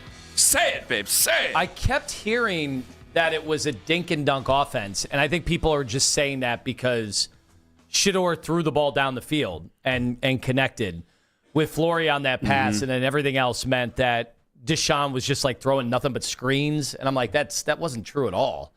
That was not dink and dunk. There's a very big difference, I think, between what I consider dink and dunk. Like, I do think he was protected by Monken. I think, especially once the starting offensive line was out, it was like, oh boy, things were closing in quickly. You remember that's when he got hit, and that's when it started to look like he was shot putting the football again after he had the funny bone thing or whatever.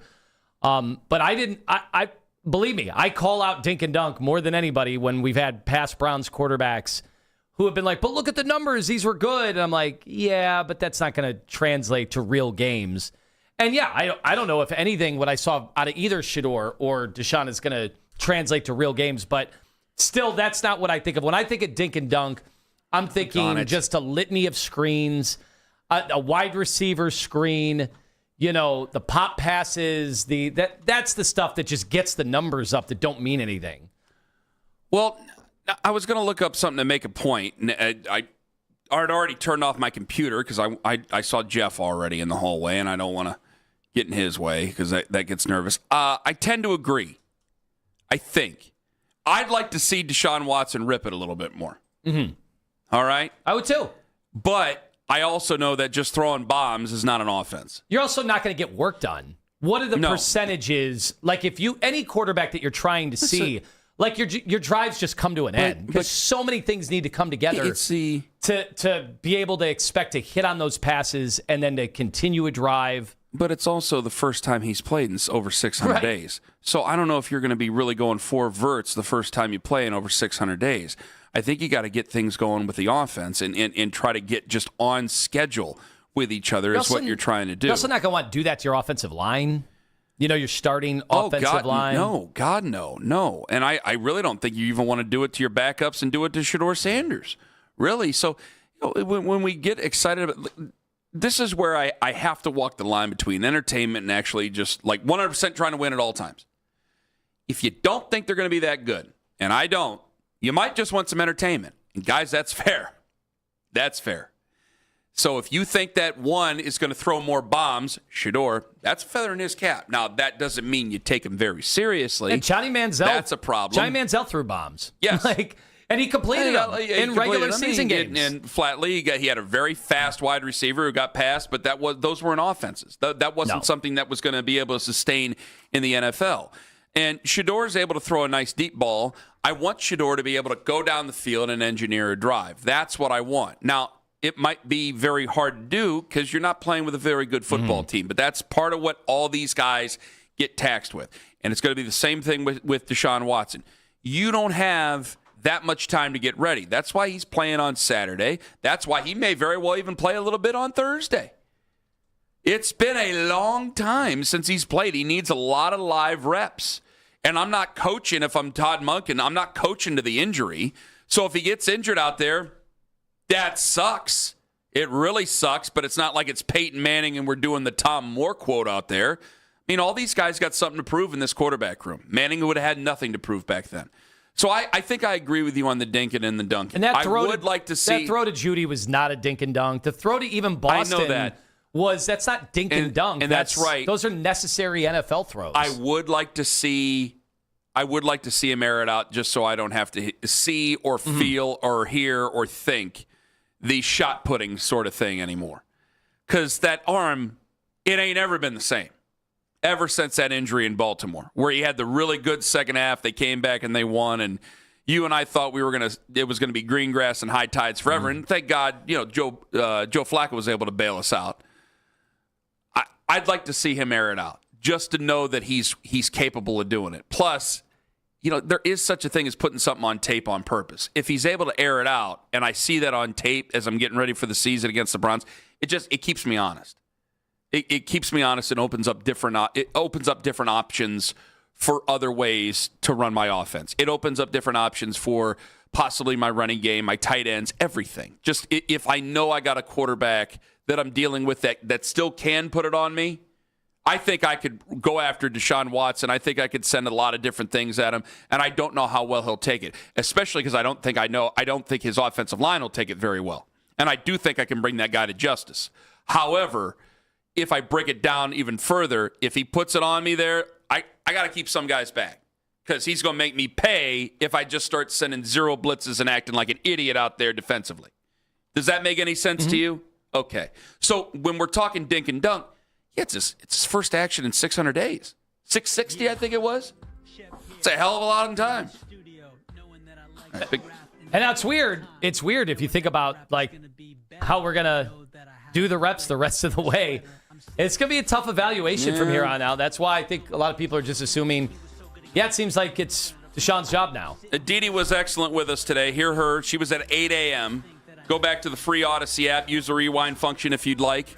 You can hear her. She's fantastic. We're back tomorrow, 6 to 10. We go around the AFC North as per usual. Also, remember, Thursday, 8:20, Mary Kay Cabot going to join us. Does that become a pregame show with Mary Kay before the joint practice at 1:30? Heck yeah. We'll get them ready to go. Interesting you curtailed and you didn't say hell yeah. You don't say hell a lot. Don't use those words. Yeah, you don't. You're a good man and thorough. We're back tomorrow, 6 to 10 for Big Country, for Jeff, for Meredith, for John, for the Slippery Wizard, Anthony Lima. I'm Ken Carman. Have a wonderful day, my friends. Go Guardians. Please go Guardians. Paying attention and making sure that you're not booing, but you clap. Hey. Sounds good. Where's your entourage now? Cool, I got on the last show. Good morning. Oh, boy.